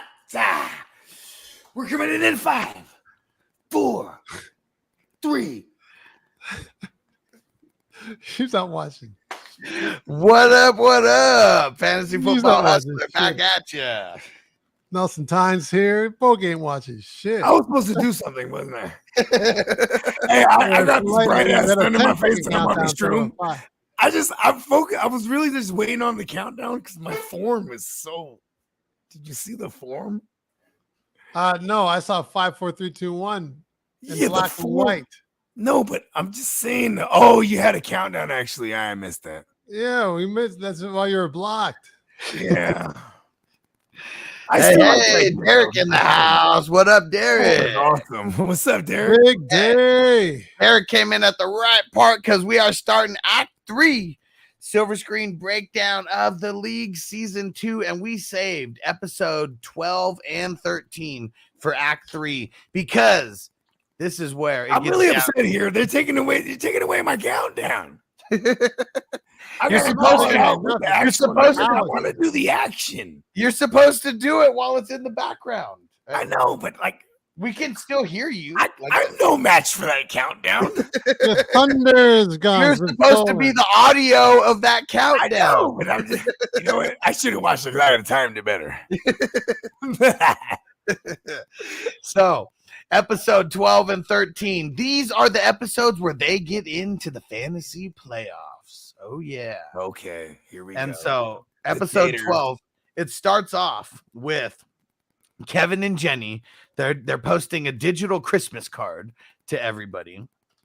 And it is from our family to yours, from the first fantasy family. And because they're both in the playoffs, their family is so what'd they say? We're so fortunate, because we have 2 teams in the fantasy playoffs. It's really fucking pretentious if you ask me. The first fantasy family? Listen, if I was in that league, I swear to God, I'm immediately trying to fuck bitches. I'm gonna get the next fantasy family. I'm the first fantasy family. Fuck that. You gotta put yourself in the mindset of being in this league. You know how much that's gonna rub everyone the wrong way? Because pretty much the way that it is, at least the way that they're portraying it, is women hate fantasy football. Jenny's like a unicorn, like 1 in a million. But other than that, stripper, like she was one of the other unicorns. But shout out to my guy Eastside Eric. Remember I told you his wife was one of my fantasy rivals for years. Yeah. He was one of the baddest motherfuckers ever. And what's tight is my man Eastside Eric is finally joining the wonderful world of Superflex. He's actually replacing you. Because every year I try to get him in this thing, and we normally would draft the day before kickoff. Right. And it never matches up because that was the old music studio league I used to do with them. Right. And but it's Saturday this time. I'm like, bro, you in this thing. Like, all right, I'm in this year. I was like, yes. There we go. Now we're episode 12. After, they do their little intro, they show up at the school, and now they're at Ellie's school. And so this is Kevin and Jenny's daughter, and they're singing a little carol or whatever, getting ready for the Christmas season. Right. And Pete's there, and Pete's trying to bang the teacher, is what we find Of out. course. And he was like, "Hey, what better time, to be the best godfather I could be, and be involved in Ellie's life."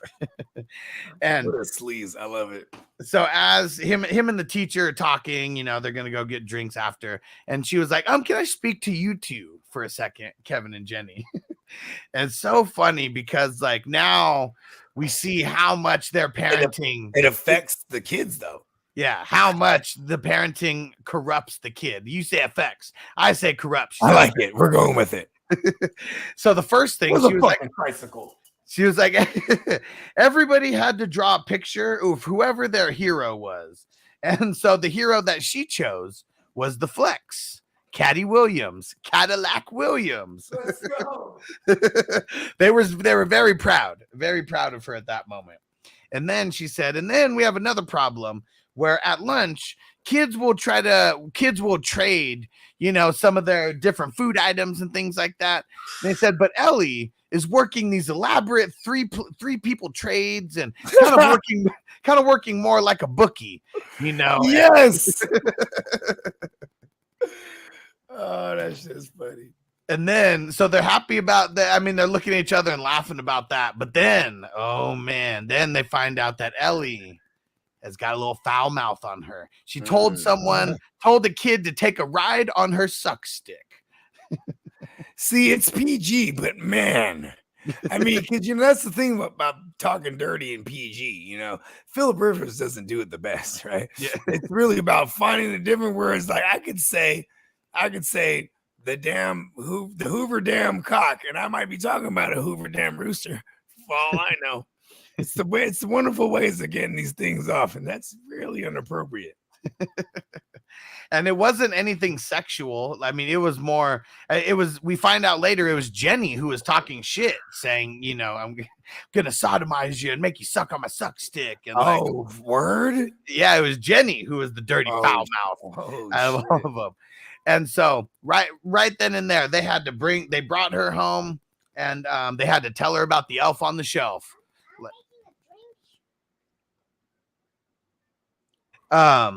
So they have to explain the elf on the shelf and how this guy's going to be watching you, Kegel the elf, and how anything that Kegel? you say, yeah, Kegel the elf. Yeah, Kegel, you know what a I Kegel remember is, right? Yeah, it's part of the story. There's multiple. It's a vagina exercise for those that don't know, where you tighten the vagina. They encourage women after having babies to do these Kegel exercises, and Men can do them too. Hey, listen, I do them. there's nothing like intercourse when they're hitting them Kegels. Hit that Kegel, baby. Hit that Kegel. And that is a part. But That you is can do one it of- too. That is one of the storylines of this episode. Is the teacher? She just had a kid like a year ago, and she's working with one of the vaginal reproductive doctors. Is what they And call I'm it. gonna tell you this much. I promise you, ladies out there, if you have children and you don't work on your Kegels, every time you sneeze, you're gonna pee a little bit. That is so true. You're right on the money, Bogey. Listen, I'm one of the sharpest tools in the shed, bro. It's not even just the mushrooms. I ain't gonna lie. Mushroom gummies, that is. Maybe you're the sharpest tool in the Fucking shed too. I'm not, but see, at the same time, I'm the sharpest tool in the shed, but I'm a couple cards short of a full deck. Right? It's a couple Maybe sandwich short of a picnic basket. There you go. Thank you. Right? Couple pills short of a full medicine cabinet. Couple plates short of a buffet. There it is. Look at that. Give him a ding. Oh, where's my tricycle? So it is crazy how Ellie is she's a mad shit talker. It's hilarious. So they talked to her about Kegel the elf, and she was like, and they were like, yeah, so now there's no talking dirty anymore. He's gonna report it to Santa. And she was like, man, that's bullshit. Oh man. And She was mad shit, and then they told her to get out of there, go clean your room, and she was like, "Stop breaking my balls." Like, who the hell from the moms? Who the hell teaches her to talk like this? I'm just saying though, because Kev is hella proper though. Yeah, you know what I'm talking about? He's like a squeaky clean dad when around the kid type shit. You know what I mean? Yeah, but he is flabbergasted for real. And Kevin, it's so funny. He was like, I knew we were gonna have a dick kid. I knew it. It's like why? Because he thought two positives make a negative out, but he didn't realize this actually runs in the family. His wife. And so then we get to the actual matchups, and so it is Pete versus Ruxin, and who the hell is in it? It's Ruxin versus Kevin. And Jenny versus Pete. That's who it is. And so Jenny ends up winning, eliminating Pete. And then Ruxin ends up winning, eliminating Kevin. And Kevin is so pissed because it came down to a field goal. I hate kickers. It came down to a missed field goal. And Ruxin's like outside their house praying, please let him miss this field goal. Please let him miss this field goal. And then he hears Kevin say, fuck. And Kevin is fucking pissed. I hate kickers. I hate kickers, but in my coveted home league that we're not doing anymore this year, because fuck them. It would have been year 9. I have to let me tell you. And I was going, it's the first time I made it to the Super Bowl. This is after 3 years of being in this league. He's season 4. I'm in the Super Bowl. And I pick up Robbie Gold. And I'm at that game. And I am rooting for them so hard to not score a touchdown that even my girl and everybody who's with us is getting hella hot at me. And I said, we're going to beat them. We need a field goal. And I swear to God, Robbie Gold put up 20 plus for me, kicked me into the Super Bowl where I went on to win eventually, right? But there was a guy, he comes out of nowhere, he says, I needed Robbie Gold too, bro. And he was wearing a Tennessee Titans jersey, and we were just hugging, bro, like, yes. Yes. I hate kickers. I feel Fuck like kickers. Kevin was so Why do you pissed. hate kickers so much? Why do you hate them, man? Well, Come because on. it's so okay. Listen, okay. Let me just explain it in real quick. When it comes to fantasy, we try to eliminate all the luck factor, only skill, only sharps, only sharks. And when you have a kicker, that's why you have Ruxin outside fucking praying to Fantasy Jeebus. Please, Fantasy Jeebus, because they're so fucking one-off. You know what I mean? Like, you could have a kicker be projected for 7 points, which would be 3, maybe like 2 extra points, or 3 extra points in the field goal, maybe, I don't know, 6 points. But if you fucking, like, say you need 5 points, and he's about to kick a 50-yarder, oh my God, that's a prayer. Because not your average can just have a 50-yard boot on deck. It's never a give me. You know what I mean? Kevin is is so pissed. lucky. Fuck kickers. Kevin is so pissed. He comes outside. Fuck you, Ruxin. Fuck this league. Fuck all you guys. I do so much for this league. Fuck you. He looks at Taco and fuck you, Taco. Fuck you, Taco. He had to hit. It's really about Taco, huh? And then he even sees his daughter, Ellie. There's no Easter Bunny. There's no Santa Claus. Mama, no. He ruined it. He was so pissed. There's nothing anymore. There's no Easter Bunny. There's no Santa Claus. Christmas isn't real. I gotta say it, bro. You know what it was too, right? It was an attack off his little pecker, bro. Yeah. And his little fantasy pecker, which is a little fantasy manhood, which is manhood in life. Because now his woman is going to the big show. I mean, that brings us to episode 13, and it starts off with Pete, talking to Kevin, and he was like, you're not even happy for Jenny. He was like, I've never been to the Shiva Bowl ever. And Pete's like, I have. I can't relate, Kevin. Oh, that shit hurt my hernia when I laughed right there. Ooh, that was different. Oh, laughed so And- hard right there. Yeah, and so it is. Ouch. I don't know if you remember it, Nelson, but one thing that they do at the end of every season is they all make offerings to the Shiva trophy. In this Yeah, case, I know that. Yeah, this the case trophy has to do with his high school sweetheart or well, it was that virginity girl. or whatever. It was the Indian girl, Shiva. Yeah, the one I remember who her. yeah. And but now it's the Shidre. So there was different things that they gave. They gave like a little hemorrhoid pillow. Ruxin gave him back his hat that he got gifted. And and Andre's like, hey, I think that hat's pretty pimping. He wears all those goofy fedoras. And that's where it all starts. That's where the championship game all starts. They all say that they're going to get a new trophy. And Pete, like, of course, he has to like just steal some thunder. So he goes out and gets a new car. He gets a Crown Vic. Everyone thinks he's a policeman now, just with that car, because everyone associates cop cars with Crown Vics. And so now Pete can't even drive without everyone thinking that he's a cop and slowing down. And then he just started embracing it. He just started acting like he was a cop. You know, ended up getting the girl's number out of it and stuff too. And they did a little shades of Teen Wolf in this one. Pretty much made a Shiva mobile where the trophy was right on top of the car, and Kevin, or no, oh, never mind. That was a different episode. I'm totally spacing on the episode super high right now. It was not that one. It was Jenny. Jenny goes to the trophy shop, and she's looking at getting a whole new trophy built. And Andre, she catches Andre. It's the trophy shop where Andre created his trophy, and now we got another trophy built in the name, in the like a fake trophy in the name of the league, so you can have it forever. And Jenny realized it at that moment that Andre gave her dreads. Done. Andre gave her what? Dreads. What's that? Andre AIDS. Oh. He doesn't really have AIDS. It's just like it's the curse of Andre. They call it the dreads.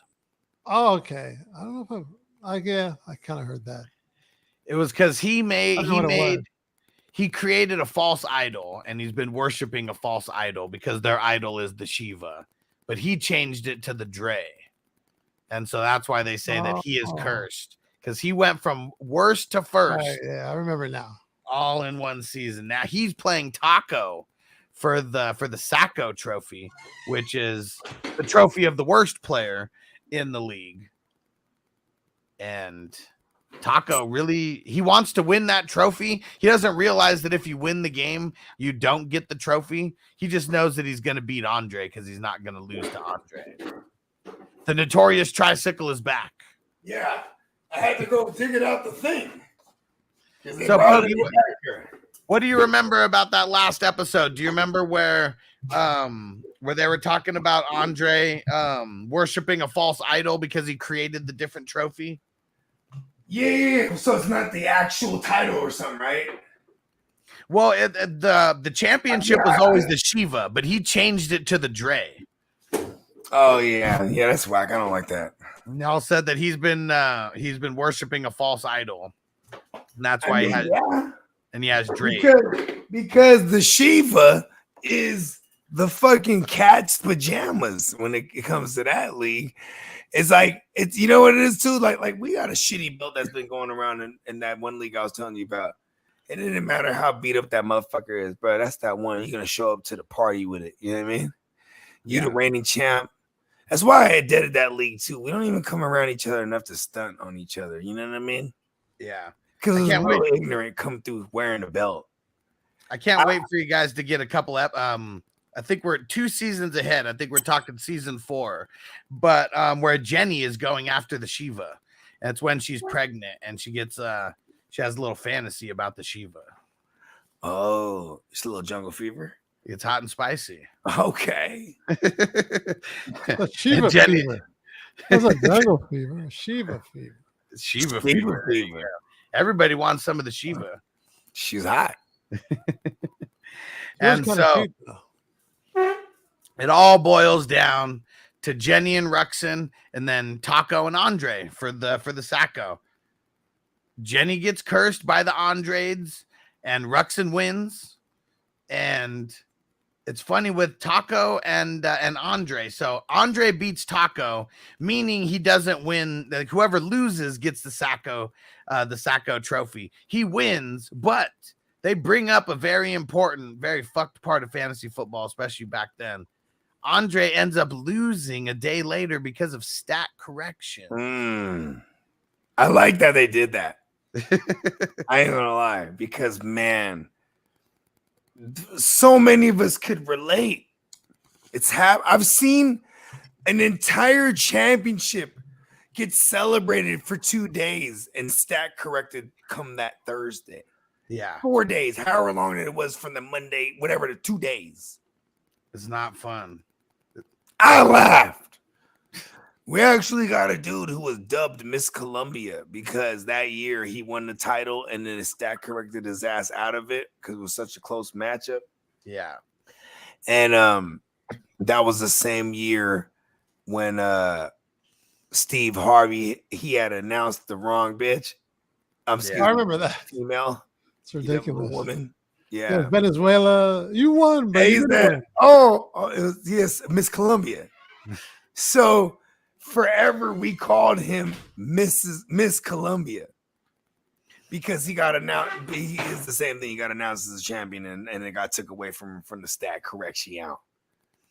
Yeah, Derek said it. Stat corrections be the worst sometimes. Yeah, and at least they explained it, like why, because this does come up.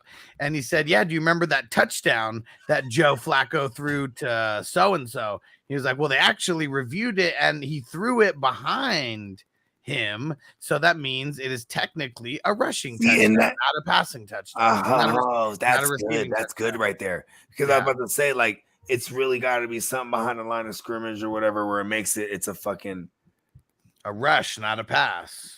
Wow. So they explained it, and that is like because the tap passes are right above the line of scrimmage. Yeah, and we love those. Like, love them. It's like a cheat code. Mahomes is the GOAT for like getting those tap passes. Yeah, and they would call it the shovel pass too. That's another one. The shovel pass where they just hell yeah, right to Kelsey. And he get left-handed too. He get left-hand shovel. He's fucking tight. Pause. That sounded wrong. It did. Well, all the positions of football: tight end, safety. What else? Wide receiver. Oh, yeah, wide receiver. Right? The wide receiver, right? Oh yeah, you're wide receiving it, aren't you? Pause. Derek said pause. It's funny too because I've been on the pause forever, and I get it from my Harlem homies back in the days about 15 or 13 years ago.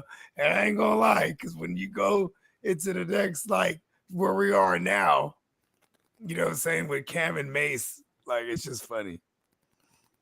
So let's jump into ratings. And so the way we like to rate these, you buy it, that means you loved it. 5-day rental, that means you really liked it. 2-day rental, it's all right. Same-day rental means big ol' thumbs down. And this one, I'm just going to say it's going to be bait. For me, like, I love this, but this was a season, if you take away, like, it's literally just the first and the last 2 episodes. Like, there was so much fluff. 2 days. Yeah, that for me, too. It's almost a thumbs down, but it's a 2-day for me as well. I'm not giving it a thumbs down. There's too many good moments. Yeah. Nelson, what about you? Where'd this rank for you on the scale?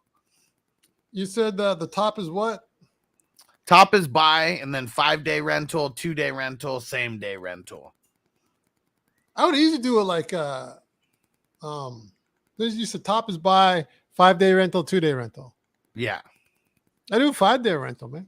Okay. There you go. No, this stuff is better than most of the films that we've reviewed, I think. I really love this whole series. You know, it's funny, too. Even the one, you didn't like the episode, but I like the anniversary episode where we're revealing, everyone got embarrassed of what Taka was showing. Yeah. I got a kick out of that episode. I was laughing hard on that one. So I'm enjoying this series, although I can't remember every episode like now when we're doing it. But when I'm It's all watching mashed it, together. I love it. To be honest with you, they're funny. I ain't gonna lie. I will say I'm held captive. I'm gonna keep returning back as long as we keep reviewing it. It gives me a reason to watch it, and I'm actually looking forward to it because so many people tried to suck me into the madness, and I'm not easily swayed by anything this past, like especially since 2020, because I felt like while everyone thought, okay, we're in quarantine, we have more time on our hands, I started figuring out like how much time I waste on things I don't enjoy. You know what I mean? So it's a hard sell for me on everything. I'd rather have someone just spoil it. Is it that good? Tell me about it. Okay, I watched it. You know what I mean? But this one, I gotta see it. I gotta see it through. And see, and I would even say, Bogey, just go watch the first episode and the last episode of each season. I mean, it's like Cliff Notes, right? Yeah, for sure. And that's why I even rated it what I did, because not like I don't like the episodes. I feel like from season 1 to season 2, like fantasy was almost like a byproduct. Like it was almost like it was the main storyline, but they veered off that storyline like so much. It was like we didn't even know who they really had like on their team. Like in season 1, after 2 seasons, I don't even know half the other league. Like there's still 3 individuals. I feel like it's other motherfuckers are ghost managers or something. Well, now you know we're gonna meet them. Now you know 6 out of 8 because Jenny. Oh yeah, because they introduced the other dude. Yeah. I mean, yeah. Yeah, because she made 8 when they needed one.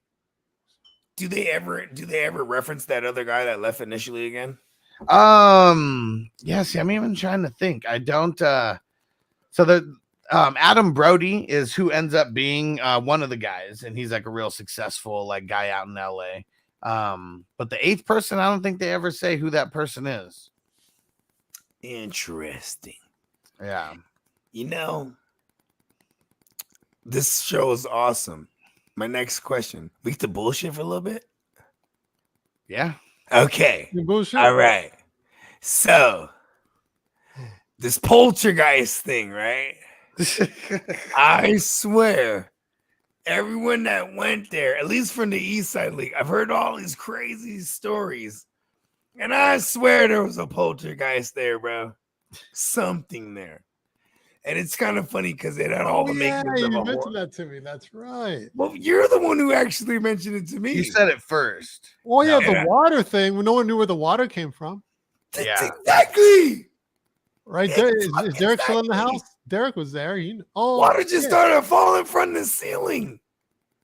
I bet Yeah. there's a pipe or something where the water was supposed to There's drain. could be, I'm looking for the I'm open logic. to that. We were looking for the logic, because Yeah. that's how you know you're not crazy or it's not supernatural. And it's funny because when everyone is like scattered, and then here's Nelly. He said, "Hey, Boogie, I think it's a poltergeist." I said, "So do I." Now that you said that, I'm like, because that'll explain everything. It's crazy. Somebody woke up. There was somebody that woke up having screaming like a night terrors. Who was that? Whoa, I don't remember It that. was like a middle of the day. Somebody woke up like screaming and shit. I don't remember that. Was that Big Tons? Oh no, I think it was the dude. Oh no, it was the homie that was screaming in his bed, all fucked up, trying to sleep in it. It was their other homie. Yeah, see, there was some possessions even. Shout out to the What was homie the Adam. possessions? Well, because look at this, Derek? fool Adam. Derek passed out. Yeah, passed the fuck out. Yeah. Yeah. Here's the thing. I didn't see his face, but Stevie B was so like, here's for Stevie B's account. He's like, when I saw Derek's face, bro, it went blank, bro. He's like, his eyes went this way, bro. I was like, oh shit. You know what I'm saying? Like, no, but it's just, I'm saying this kind of jokingly because, like, in hindsight, it fits the narrative. Yeah. And all I hear, I'm downstairs and all I hear is a big ass thud. I'm like, fuck, what the fuck was that? And I run up the stairs. Then everyone's like crowded around Derek and lift his legs. The funniest thing is that real? The lifting the legs thing? I don't know. Like, I'm with a nurse. My wife is a nurse, right? Did you ask I her? don't think that's ever came up. It was always lift the head, make arch them up, but also even before you move them, make sure they're coherent and they can move things. Because you don't just want to go like moving them around in case they broke something. You know what I mean? Yeah. But then it was also like when he started lifting the legs, right? I said, so we're doing a Dumb and Dumber thing. Peacock's like, grab his legs out. Isn't that not the Dumb and Dumber CPR though? Man, Derek gave us a scare on night 1. Nah, he was straight. Oh yeah, I know. Yeah, Because you know what though too is I could explain. I mean, outside of poltergeist, which she could explain everything. It was really like the traveling aspect. Like I remember like getting really high and I was on the mushrooms and shit, and it really hit me. I said, you know, traveling, man. You jump in the plane, all that G-force, motherfuckers is jumping through time zones, especially East Coast to West, right? Like, and then you're getting on all these designer drugs with us. And I say Derek wasn't doing nothing other than weed. But okay, but still though, it was not drinking water for him. Like he said, he was drinking hella soda, but didn't drink one water that entire time. It's a different level of heat out there. I grew up with a lot of black people. That's all my homies, all my black homies always went for the soda first before the water, bro. I go, I'm like, you ain't gonna get that water, man. Like, nah, man. That was years. I swear I didn't even drink water. I was only drinking. I'm just saying, though, motherfuckers. Maybe it's just the hood thing, right? I was always a water drinking motherfucker because I was a kid that had hella like I used to get like pneumonia and shit as a kid, like type of shit. Like I had pneumonia more than one time. Just that's more than one is enough, right? It was just funny because it was like, you know what I'm saying? For me, it was like, man, you gotta stay hydrated. I was young, like on all the protocols, especially when you start getting fucked up. Like, listen, bro, you doing it all wrong. Damn. Bogus boot camp. But I'm just glad, and I always say this as a bad joke because like I've several times opened the fridge and something falls out, or even the cabinet. You know what I'm saying? And you know, the first instinct is to reach out that foot and like let it hit your foot. You know what I mean? Yeah. Or it shatters on the ground and creates a mess or whatnot. And so when I was standing next to him, I was just holding court, just talking shit. And he was sitting in the chair or a stool. And when he got up and he timbered, I just put my foot out like that. You know what I mean? And he crashed the back of his dome piece crashed down on my foot. But most of the impact was taken by the shoulder, though. In hindsight, I didn't see that as happen. But when he woke up and his shoulder hurt, I was like, okay, good. Yeah. Because at least you know what I mean? It could have been. It wasn't the head. Yeah. And like, you know, I would just and he was just this is Derek, right? Yeah. Yeah, and he was like, not someone else. Okay, I thought I missed another one. It might have been like 3 or 4 inches from like that glass door too. So it's like, you know, it happened how it was supposed to, bro. Because man, just in hindsight, he was all right, bro. Thank God. Wow. Yeah. He said I would be good at home with the soda. He said just not in that Vegas heat, I guess. Yeah, I mean it was musty. It was musty, bro. Yeah. It was still cooler than it was, but it's still like hella dry. So I mean, anyone who's used to like any like humidity, we're not getting any of that. It's just that dry ass desert heat. It was a poltergeist. But that was fun. And Nelson, the plan next time is to do it for the Super Bowl weekend. The Super Bowl weekend, like February? Yeah. All right. Heck yeah. I'd try. Let's go to Vegas like sometime like, you know, late December. I mean, late November, early December. Let's do some birthday shit out there and go frolic in the mushroom fields in Vegas. Fuck it, let's do it. I was looking at that place that we stayed, and it's crazy. During the Super Bowl weekend, it's $3,500 a night. Wow. $3,500 a night? It's worth it. Is that what you paid? No. That's not. No, come on. I'm thinking, man, you bought Come on. It was like we would have charged way more. It was like a third of that. Yeah. Yeah. No, we wouldn't have got that place if it was $3,500 a night. No doubt. I mean, I don't know what you guys do. I just know that what I do. I don't know how deep your pockets go, Bogey.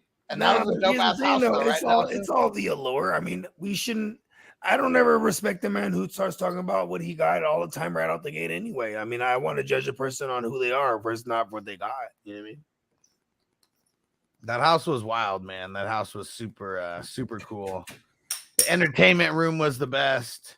Got a 5-star review as well. So the smoke odor eliminator candles did what they were supposed to do. And I promise you, it's all about the evolution of the mindset when it comes to money. Because I was just telling Steamboat, it don't matter how much I want to gamble these days. I'm so set in my ways that I can't even win money at the casino. Like real money. You know why? Because if the moment I win, I'm out of there. Yeah. I'm like, got you. I'll never allow it to get me again. You know what I mean? Yeah. And I've had plenty of fucking adventurous stories where I won thousands of dollars and I have the equal amount, maybe even more, of losing the same amount. All good times. I mean, that's how it goes, right? The allure is to win, and like, I don't know. I'd love to. Right? Spencer, you came back. I won $100, beat. Good Boom. shit. That means you beat Vegas. I want to go back. I said, of course you do. Oh, I don't think I told They you what got you. Michelle. Me and Michelle were traipsing along them casinos, right? Uh-huh. She's never played blackjack. We're looking for a blackjack machine. And then we finally found one. There was a couple on it. And then another couple left another one. There's like 4 of them, right? Like in a circle. And then they moved from the one. Oh, this is because one couple leaves and they jumped on that one. And then we took theirs. Michelle, pulls the arm or whatever. She gets blackjack. We doubled her money. Let's go. We just took it. We're done. No more gambling. See? We're on top. It wasn't a lot of money though, but the principle is funny. Because maybe we can go down the rabbit hole and make more money, right? Like I was just telling this to my man Steamboat because they go routinely to Vegas and Reno just to like go party and gamble and stuff like that. And I used to be that way, but like it's just like, man, I'm counting my ducks different. I'm counting my chickens and I'm trying not to get goosed while I keep my ducks in order. You get what I'm saying? Yeah. That's pretty good. I just kind of made that up. I'm counting my chicken. Make up a lot of stuff. I said I'm counting my chicken, trying not to get goosed while I keep my ducks in order. You know what I'm talking about? If you get money, you know exactly what I'm talking about. Sounded pretty good. Put it on a t-shirt, Peacock. I know you're out there. Oh yeah. All right. Yeah. Okay. So for the Vegas thing for Super Bowl, have we zeroed in on a location? Like, because I know like we're always trying to think ahead of the curve. It's more kind of what's available, but it's really more going off of price range than necessarily area, because everywhere what does a booking window look like for a spot for Super Bowl Vegas time? 4 months ahead, 3 months? What do we I don't know. I mean, I was thinking, the farther in the football season that we get, the harder it's going to get and the less spots that'll be available. So just we might not. Yeah, pretty much. So we got to see who's even interested in that. Asapolis. Yeah, because I mean, it might end up being, so it's going to be 5 days this time. We got Thursday, Friday, Saturday, Sunday. Well, 5 days, 4 nights, because everyone will be able to leave on Monday. But yeah, we've been. It really just depends. Like we're probably not going to, like, a lot of these entertainment ones are kind of already booked. So it may just be one where, it's a place to party, not necessarily a place where we're going to be doing a bunch of gaming, like in a game room like we were last time. Yeah, for sure. All these places have pools. We're not going to be able to use the pool. Maybe a hot tub, though. Okay. That's almost a prerequisite if Hess goes. Yeah. Yeah, got to have a hot tub. Yeah. A lot of pictures and videos, knowing Hess and the time I've known him, sent to me of him in various hot tubs. Yeah, a lot of joints. Real bosses. I guess that's where like a lot of boss meetings. Like I'm not a golfer, but like apparently golfing and hot tubs are where a lot of big business goes down. A lot of discussions. You know what I mean? Yeah. A lot of business. You got to be in inner circles to be in those situations. A lot of business deals happen on the golf course. That's for sure. Oh, for sure. Yeah, I suck at golf, but me too. Really good at getting fucked up. Yeah, I suck at golf. Yeah, I could smoke. I dress like a golfer, hella fly though. See, and really, that's what it would. Yeah, I would just be super on point. I might bust a Lacoste out. Yeah, get the fucking. I don't even know what the eyes on. Oh my god. I don't even know what those socks are called, but like the golf socks, with some knee-high joints. Yeah. Okay, the tube socks. That's what they call them. Yeah. Knee highs for the bitches. Tube socks for the men. Okay, hold on. I just forgot my train of thought because it was some really we were talking about golfing. I lost it. What were we talking about? I'm sure. What were we talking about? Being out on the golf course. You're talking Business, about right? Some of the other. I suck at golf. All right, okay, let's just relive it, right? I suck at golf. I'm terrible. I've golfed like 3 or 4 times. Oh yeah, Izod. Okay, That's Izod. Somebody fill me on this. The what? Izod. IZOD. Yeah, I've seen that. What is that though? It's a golfing joint back in the days. You know what I'm saying? Old white man shit, but then like brothers started wearing this shit because it was pimp. You know what I mean? Like, I didn't know what it was. Saw fools wearing the Izod, you knew they was in the game. You know what I mean? It was like a real specific, like, I'm a tennis shoe pimp. You know what I mean? You know what I'm talking about? Yeah. Izod though. Okay. Because I remember being a kid. It's kind of like polo, like type of stuff. It's golf, more specific. Yeah, there's like polo, Izod, Le Tigre, Lacoste, Fasana, right? Really? You know a few of them, man. Come on, bro. I was the tennis shoe pimp.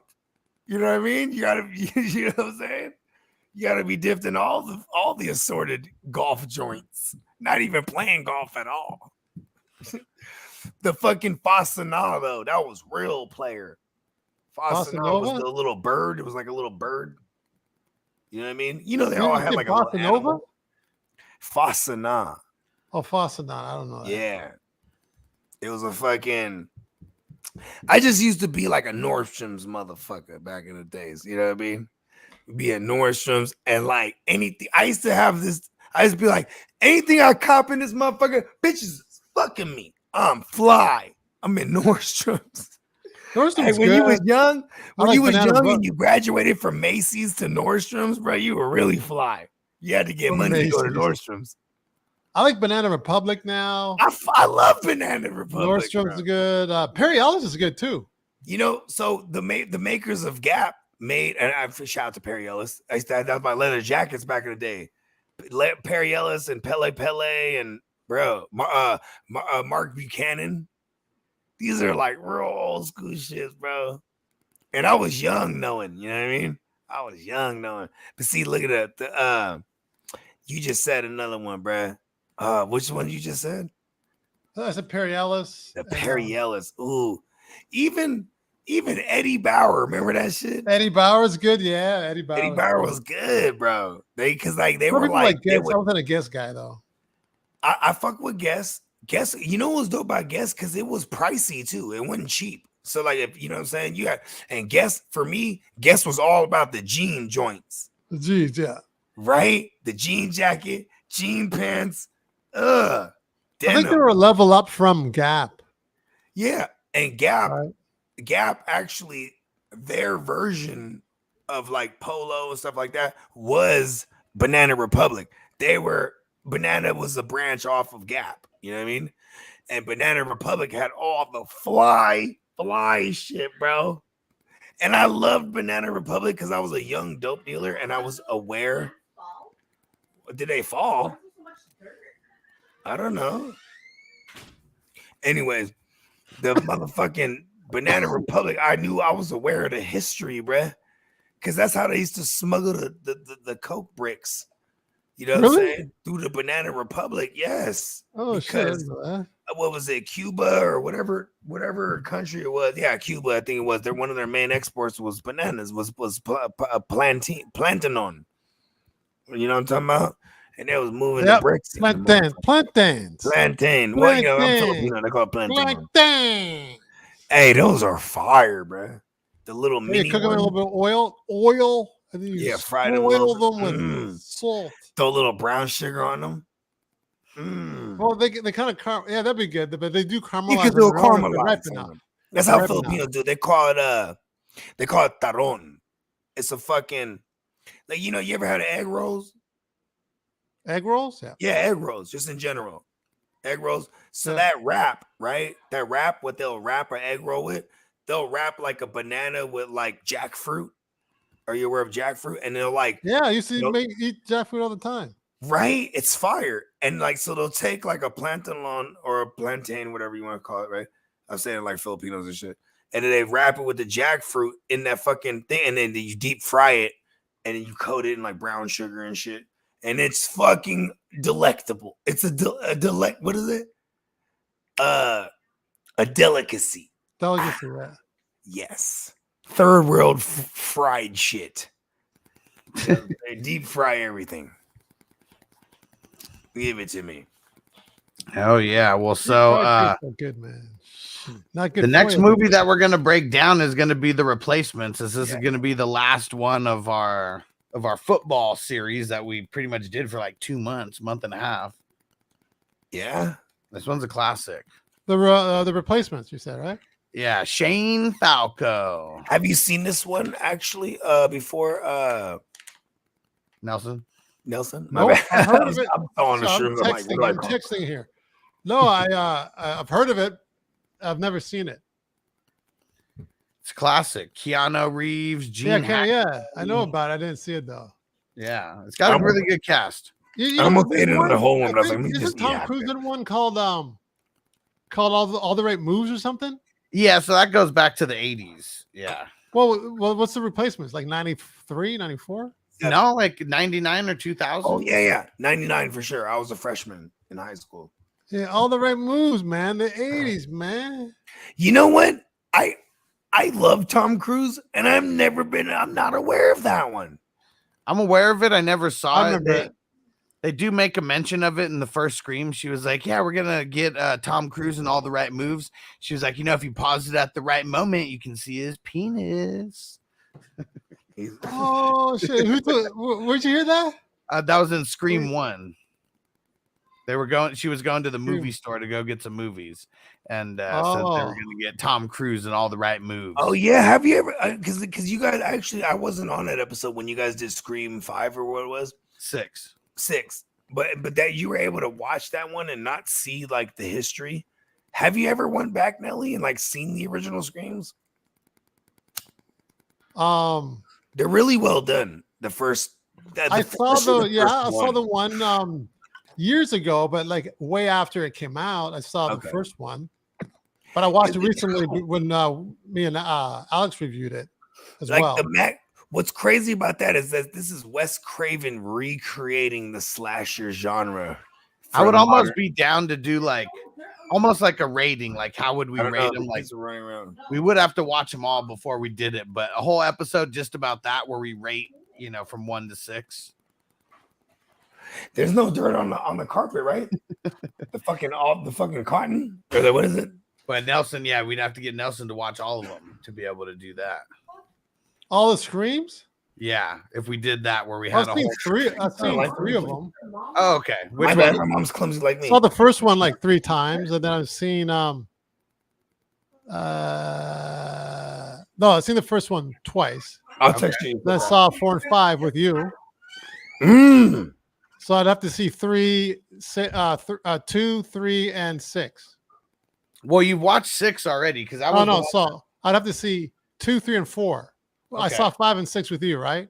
Yeah. So did you watch number 5? I mean, we did number 6, so I don't know if. Because I watched 5 by accident, thinking I was supposed to watch it. Remember? Nice. So then it's I was supposed to watch 6. I watched 6. That's why I watched 5. So I've seen 1, 5, and 6. I gotta see 2, 3, and 4. Yeah, and I really like number 6. Number 5 is not really my favorite. I do like 2, 3, and 4 though as well. Number 1 I think is still all-time favorite. Everything was just so unexpected in that one.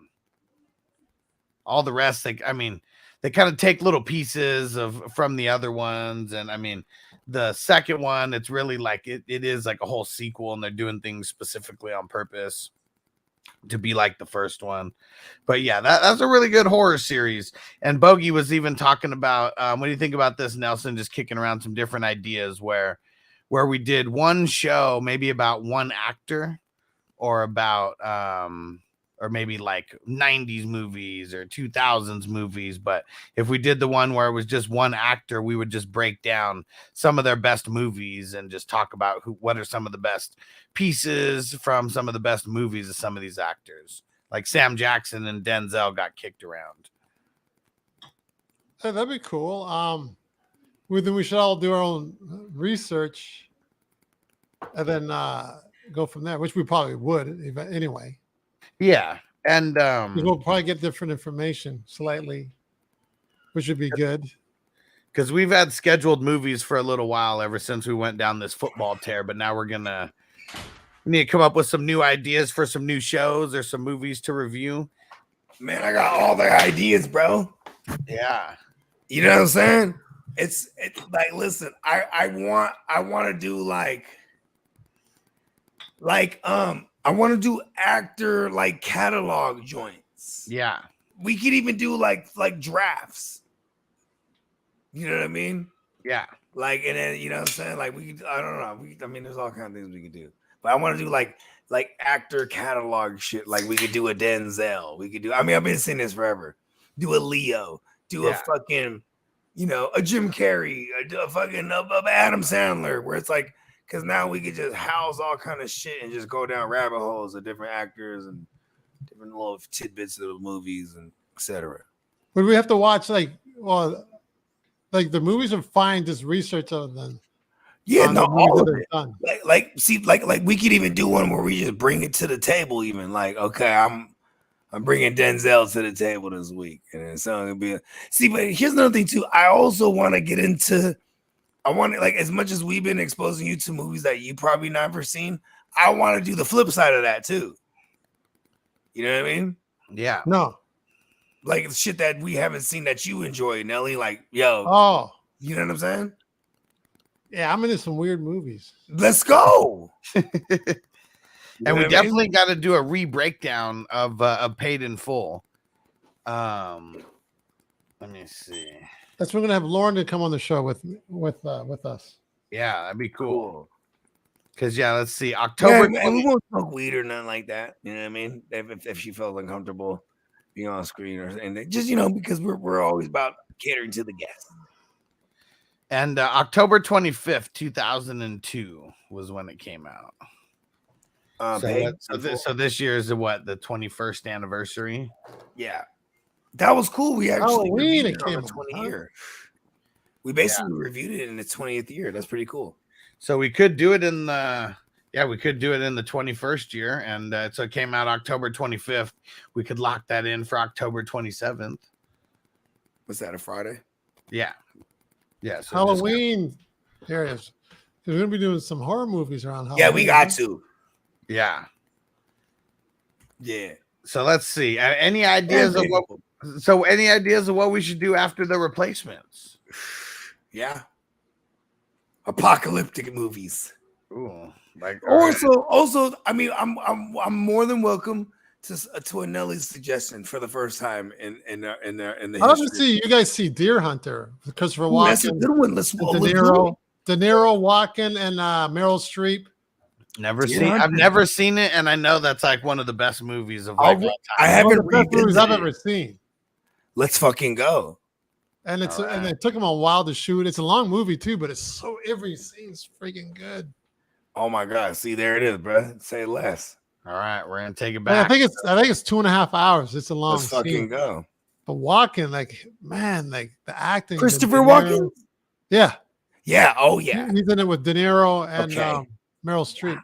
Okay, because this is definitely one of the ones on the list that everyone's tripping when I hadn't seen The Deer Hunter. You know what I mean? Yeah. That's a must see. I ain't revisited that in a minute. You guys might like Thunderfoot and Lightning. That's Clint Eastwood and Jeff Bridges. Mm-hmm. Okay, that's a good one. Jeff Bridges' acting was amazing in that. Like Jeff Bridges. Austin. And Clint Eastwood's always good, but that's about a bank heist. Okay. And then the Deer Hunter's like they go to war and stuff. Yeah. And what happens to Walken's freaking crazy. Crazy what happens to Walken's character. And Jeff Bridges, isn't that Lebowski? Yep. Yeah. Yeah. And Lloyd Bridges is his father. Then his brother is what's his brother's? He does a lot of movies too. Oh, he's not a Bridges, huh? The brother? No, it's Lloyd. Yeah, he's a Bridges. It's Lloyd Bridges, Jeff Bridges, and another. I know sometimes the brothers that they stray off from the family name. The family isn't that like Charlie Sheen and Emilio Estevez? Yeah, Estevez. Yeah. Clearly, another one that stands out. If you see The Audition, it's a Japanese movie. I think he did The Grudge. I think it's the same director. Oh, okay. Okay. Yeah, that's a spooky, weird movie. But it's kind of like, it's almost shot like The Grudge and The Ring. It's like there's really no music. The Audition. It scares the shit out of you. Is that the one with the photographs? It might be. From what I remember. So that might be one of our Halloween movies then, right? Yeah, it's a disturbing, scary movie. Yeah, my oldest. It's funny because when I was that age, I was real adventurous too. Cause she like watching all the crazy, everything scary, everything like, you know what I mean? You can't stop her either at this point. So it's like certain things. She'd be like, "You're such a pussy." I'm like, "Don't talk to me like that." Because I am scared of certain Who says that to you? Your pussy. My oldest. This daughter. Well, because I'm scared. I'm scary to watch scary movies these days. Come on. I've traveled through all the realms, bro. So what? So you think so? Last year we just did a Halloween episode and that was it. But this year, I mean, should we do all of October? All of October, man. That's what I want. I mean, that's what I want to do. That's how we envision it. Let's do it. Yeah. So what? So that one should be mixed in. What was that called? The Audition. Yeah, The Audition. That's spooky. Okay. And then there's the Deer Hunter's not really a Halloween. No. We'll do that one. We'll do that one coming immediately next. Whenever we congregate again, the next one will be Deer Hunter after the replacements. Yeah, right. So Deer Hunter after replacement. That'll be 2 weeks from now. It'll be the Deer Hunter. Yeah, but my name now. The Deer Hunter Audition. What's the other one I said? The ill one with damn, I'm on drugs. What did it tell you, Alex? The one with Clint Eastwood and Jeff Bridges. There it is. Thunderfoot and Lightning. Yeah, I think that came out like in '74. It's an old movie, but it's good. So what was that one called? I think Thunderfoot and Lightning. Clint Eastwood. So those things are dying on me, man. So we'll do that one after Deer Hunter. Man, you know which movie I want to do sometime soon is Ready Player One. Okay, yeah, you were saying that.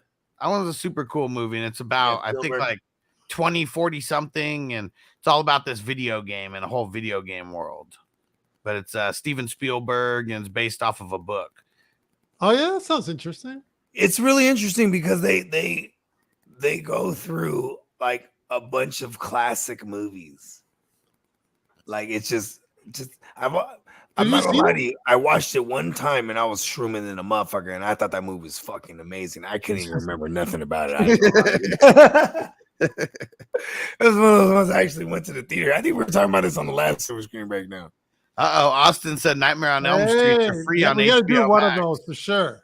I mean, if we're gonna do it, I think we just I like New Nightmare. New Nightmare is really good. That's the 95 one or something? Yeah, where they kind of took it to reality, like where they had Wes Craven in it, and then the actress was playing herself from part one, and then it's Freddy crossing over into the actual like real realm.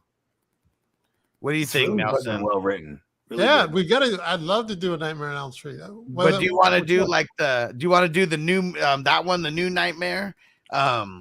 I've always liked the first one. I haven't really liked too many. We can take it back to the OG. I like the first one too. I'm also, you see, you know what's funny? This is where me and Huss are the yin and yang, like, because he want to plan everything from here to like 3 years from now. Like, okay, let's. No, I want right now. I want to plan it through November. Yeah, see, exactly. You know, I'm exaggerating.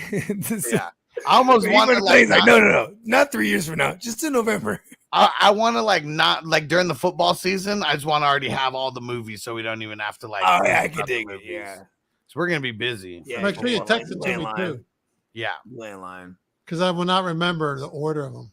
So I say we do Nightmare on Elm Street first. We'll that'll kick off. Okay, and then we gotta do we gotta somewhere put in Freddy versus Jason, bro. Oh, I've never seen any of those ones. I'd like to see that. So do you want? I mean, do we do that? Do we do that? Really good too. So do we do that instead of Nightmare on Elm Street? Because that one we're going to be talking about Nightmare on Elm Street for sure. Yes. All right. So we'll do Freddy versus Jason. And then I think John Woo did this one. Did John Woo do this one?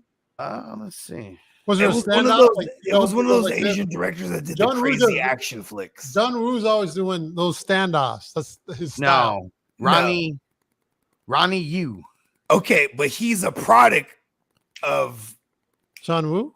John Woo. Yes, he's from the John school Woo of- did I think Femme Nikita in Canada. My friend, actually, I like think, the I think my buddy Nikita on Lauren, USA. who we're gonna have on the show, I think he's worked with John Woo. Yeah, but I'm just to give you a little like spoiler, but because they be fighting like a motherfucker. This shit's hard. Like Freddy versus Jason is hard. Yeah, and then Yeah? I mean, pretty much then we get the throwback to Friday the 13th and Nightmare on Elm Street. So we can talk a little bit about both of them. And what do we see? And then, all right, and then how about we just do the audition after that? The audition's a good one. I don't know if I'm ready for. I don't know if I'm ready for those ones. I've never seen it, but my oldest was like, "Yo, you're tripping if you ain't never seen the audition." Oh, she's seen it. The audition. Yeah, so the audition, the original Grudge, she went down the rap because my girls that all into like Asian like culture and stuff, you know what I mean, like the anime and all the horror genre. Okay, so she saw the audition. You're saying Because exactly, because that's one of the ones that you're gonna encounter if you're going down that rabbit hole. You know what I mean? yeah, The Ring, Grudge. Yeah, exactly. All the OG ones though, you know what I mean? Like she thought the American Ring was hella lame. No, it's not as good. No. That shit was. I did a movie with It's scary than a motherfucker. I ain't gonna lie. It was like a grown. Hey, listen, I don't understand how like she was a girl. It's like a scary ass grown ass man jumping at that motherfucker. I did a It's movie wet with hair. the Grudge mother. I did a movie with her. She was in the thing I did with Dean King. Cool. She played the mother who just stared at the wall the whole time, the whole movie. Oh The yeah, Grudge? she was like mental health or something. Yeah. I worked Yeah. with her. She was cool. Bro, I too. saw that actually. Damn it. No, we're not watching this, Austin. Just seeing the cover freaks me out. He Wait. said, look up the movie The Terrifier. I don't want to be terrified. Hold on. He said if you want to watch a fucked up, he said if you want to watch watch a fucked up horror movie, watch The Terrifier. All right, here, let me Give me a premise. Intrigue me.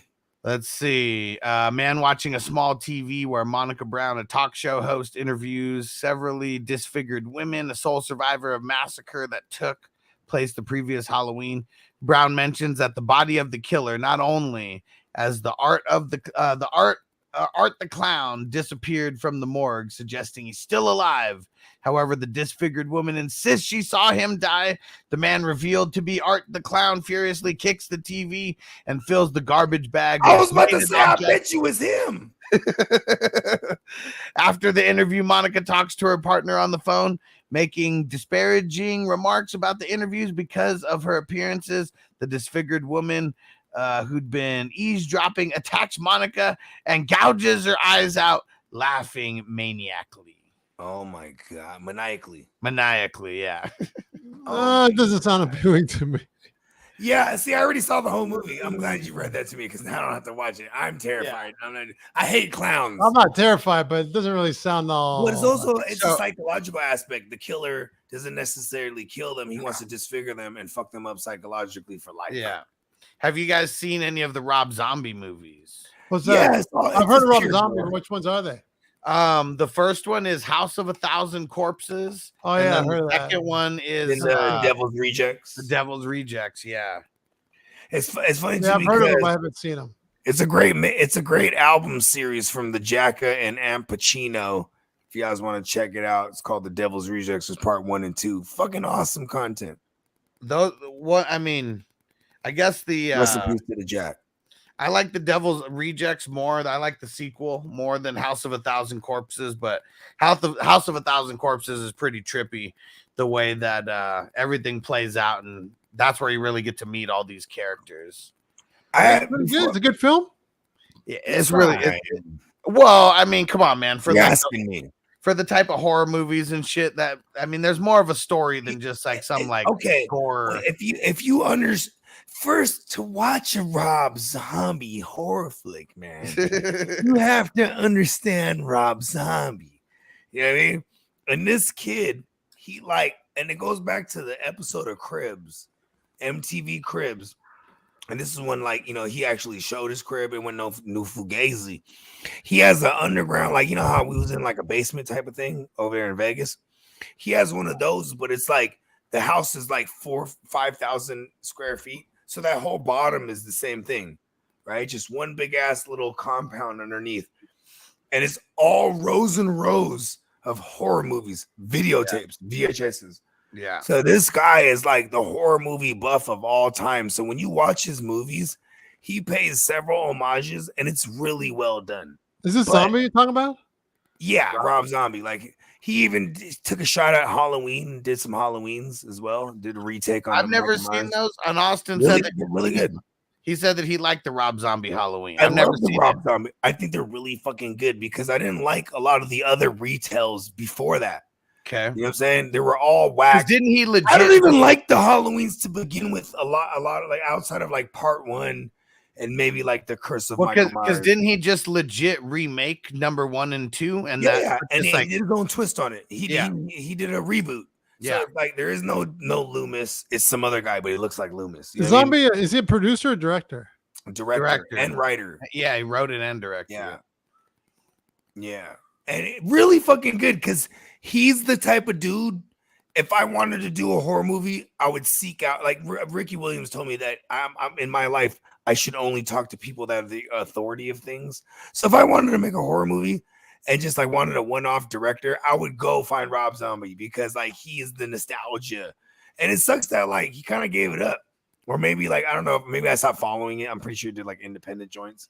But like he had some major film major studio backing, right? With like 1,000 Corpses and then even the fucking Devil's Reject and then the fucking and having his own money doesn't hurt either because like when you got your own money, then people want to give you money to be a part of that. Is he a diamond artist? I don't know. Because what's diamond? 10 million? Is it not 100? It's 10. It's 10. Or is it 100? I don't know. I'm asking you. 10. It's 10 for one something. 10 for one album or 10. You might be right. It might be 100.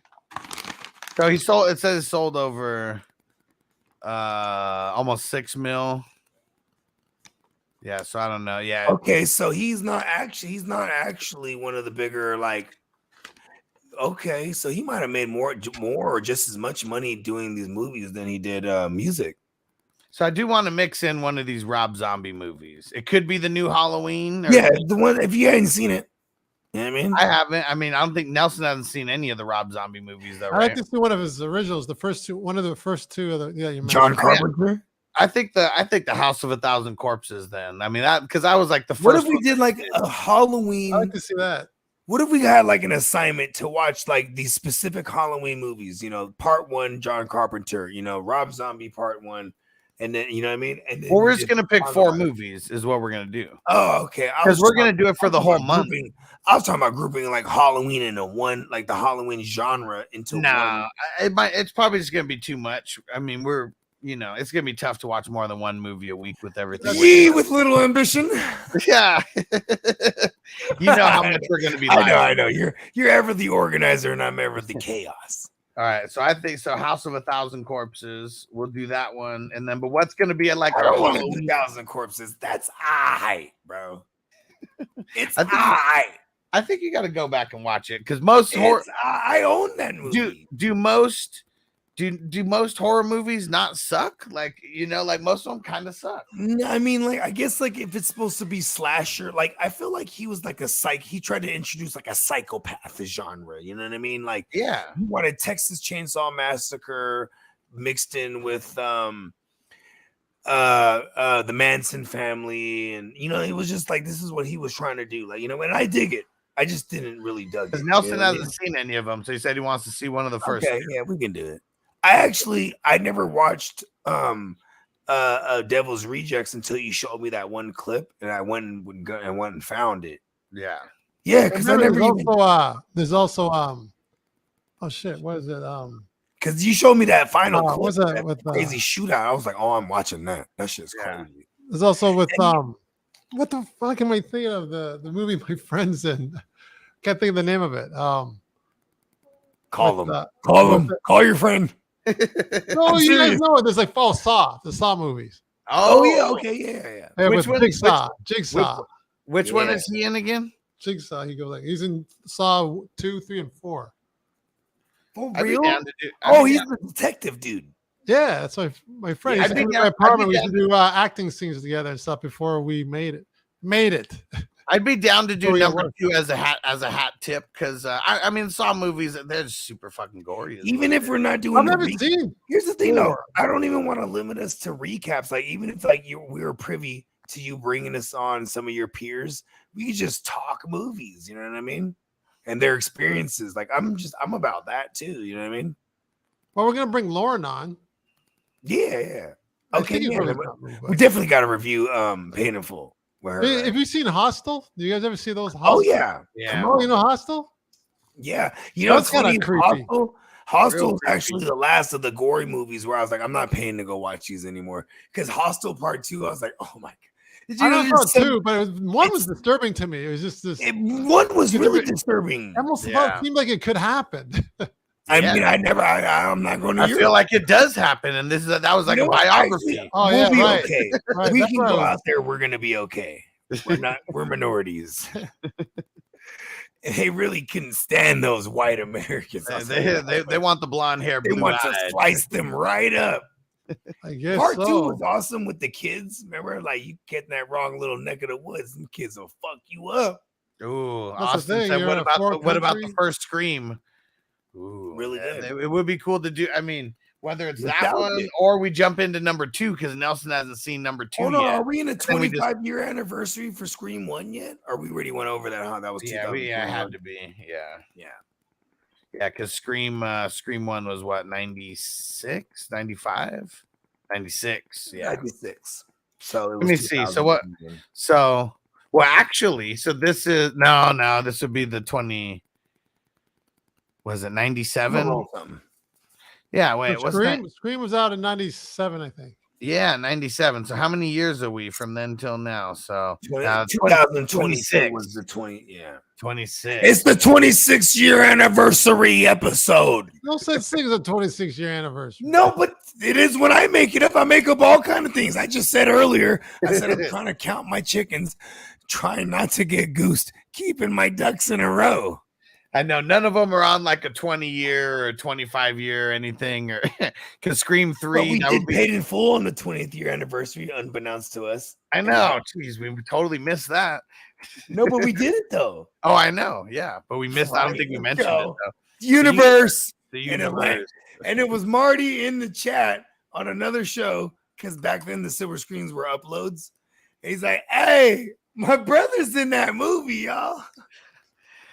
And I was like, wait, like your friend? Your Which brother? one? He's like, Who is no, he? my blood brother. And he says, "He's the guy in your Abby Jacobs' favorite first scene." kiss. Ooh, the first kiss. What Joe movie's that? I feel like I Santos. saw that. No, it's Okay. Hold on. Hold yeah, on. it's all League of Their Own. She's That's in all Can I right. ask you a question real quick? Tom Hanks. Who's the guy who Broad does City, I like never heard of. the grandma? The what's his name? The prominent black director, writer. He did Empire. Help me out here. Singleton. No, Oh, wait, Empire. Who are you talking about? Terrence the Howard? new guy. No, the new you- guy, the writer, the guy who's responsible for all that. He did like the grandma. Tyler Perry? What's her name? Yeah, Tyler Perry. Okay.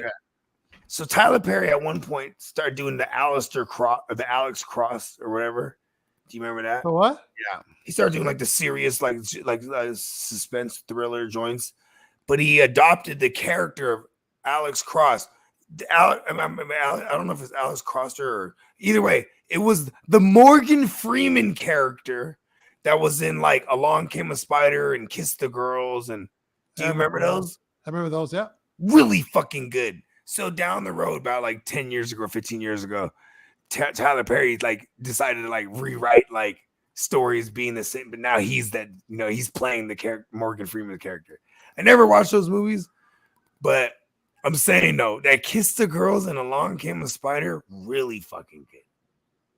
Yeah, those I came like- out back to back, I think. I remember Yeah, when they because came out. he was playing the same character, Morgan Freeman was. Oh, okay. And I think 7 was also him as the same detective. Somebody fact check me on that, because I know Kiss the Girls and Along Came a Spider were both the they same. were. I remember when they came out. But was 7 the same? Was that him too? Yeah, he was in 7. I don't. Was the same character? No, I don't know, but I know the same character. Like, cause like it's crazy. Like, because he was like the FBI, like behavioral science, like that. He was that guy, so he dealt with all the crazy psychopath serial killers. You know what I mean? So what we could do for the Halloween episode, it would be if Nelson is down for it. We could do the first trilogy of Scream.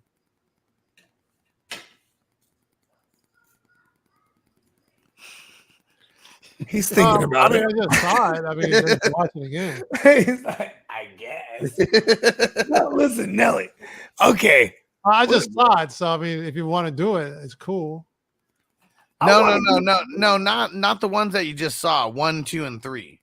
So if you already remember number 1, you don't really have to watch that one. You just have to watch. Yeah, number 1, I did just watch it though. I watched 3 of them when we were reviewing 6. Yeah, I watched 1 and 5 because I don't know why. VHS aspect of it. So I don't think you'd have to watch number 1 again. You just have to watch 2 and 3 because you've never seen them before. Right. And Joe, yeah, I want to watch that series, A League of Their Own. Is it any good? I heard it was good. My girl loved that movie, so she watched the series. She swears by it. My girl is a binger. She'll power through anything. Almost if I need to watch something, I'll be like, baby, watch this shit. Give me the clip notes. Because she will never, I don't know if it's an Aquarius thing, she'll never wait for me. Oh, let's watch it. And she gets it started and she just keeps going. And I just be like, yeah, let's go. It's an Aquarius thing. It's probably just her. I don't know. Because I know Huss is with an Aquarius too, and she does the same thing to him. So just power through it. I can't blame nobody, period, though. Maybe it's not an Aquarius thing. If it's so good and you have to keep going, more power to you. Who am I to stop you? Fill me in the blanks. Well, I think we're going to bounce. I'm going to eat some dinner, man. Okay. Let them know, Nelly. Surprised we're not watching Poltergeist. If you think about it. Which one, though? It'd have to be the first one. Fucking many. It's probably got to be part 1, huh? Oh, the first one's the best. That one's freaky, bro, with the pool in the backyard. Yeah, the first one's 3. I remember 3. 2, I don't remember. I remember part 3 because there's a scene where they're in, like, I don't know if it's a hotel. It's like an office building. Yeah, exactly. And then he looks in the hallway. Yeah. It's all these doors, right? Yeah, I remember that scene. Looks in the hallway, and then someone just pops out from one of the doors, looks at him, right? Yeah. Then there was another scene. I think the old man he catches himself in between mirrors, right? Yeah. But where he's at, there's 2 doors, and there's mirrors. So it looks like several doors. Yeah, it's cool how they shot that. Totally. Right? And then the dude pops out of one of them. Looks like, oh, shit. Yeah. Oh, shit. I got the goosebumps. He kept saying, Carolyn. Oh, my God. Carolyn kept saying her name over and over again. Okay, we almost got to fit that in one of them. Pause. Yeah, there's so many, like Halloween. There's so many, man. I mean, we got a whole month, so. You know what I mean? We can figure it out. I almost want to watch 2 if we could do 2. Yeah. Oh, double features. 2. I mean, like we do 3-parters, right? In one episode. I watch this. I can't open it. Okay. Who to say we can't do 1 episode per part, right? Or 1 movie per part?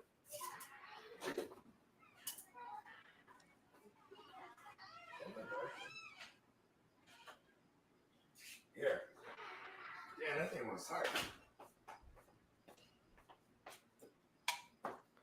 I need a crutch. Is this thing on? Unless, I don't know. Like, I'm trying to think if we just didn't spend so much time on 1, if we reviewed 2. I mean, that's what I'm saying. Though, like how we do like Act 1, 2, and 3. We could technically do like several movies in a night and it'll just be like just big, quick. I don't know. I mean, I don't know. I'm just throwing it out there. You know, I'm not married to any. I'm never married to any idea. Period. I just have all the ideas. Right. My bad. Had to take that phone call. All right. Well, I want to bounce. I got to eat. I'm fading. Yeah. Hey, brother. Let's go ahead and wrap this up here. And make sure if you are not following the Silver Screen Breakdowns podcast, go do that. Apple, Spotify, leave us a 5-star review. We appreciate it. Help us grow. And go to the ssbcrew.com, ssbcrew.com. Go get signed up so you can start voting on some of these movies that we're doing. Jump on the tier with Bogey Music so you get access to all kinds of Bogard Scott-free tracks that you can find nowhere other than there. 102 subs. Yeah. Let's fucking go. Hell yeah. Nelson, remind them where to follow you at. You can follow me at Nelson Tynes on YouTube channel there, and Instagram, Nelson Tynes _. You can follow me there. I'll follow you back. Yeah. Yes. Bogey. Everybody have a good night or a good weekend anyway. Any parting words? Bogey? Man, you know what I'm saying? Everybody just have a great weekend. You know, be safe. Don't drink and drive. We'll see you tomorrow for these drafts. Peace out. Good night.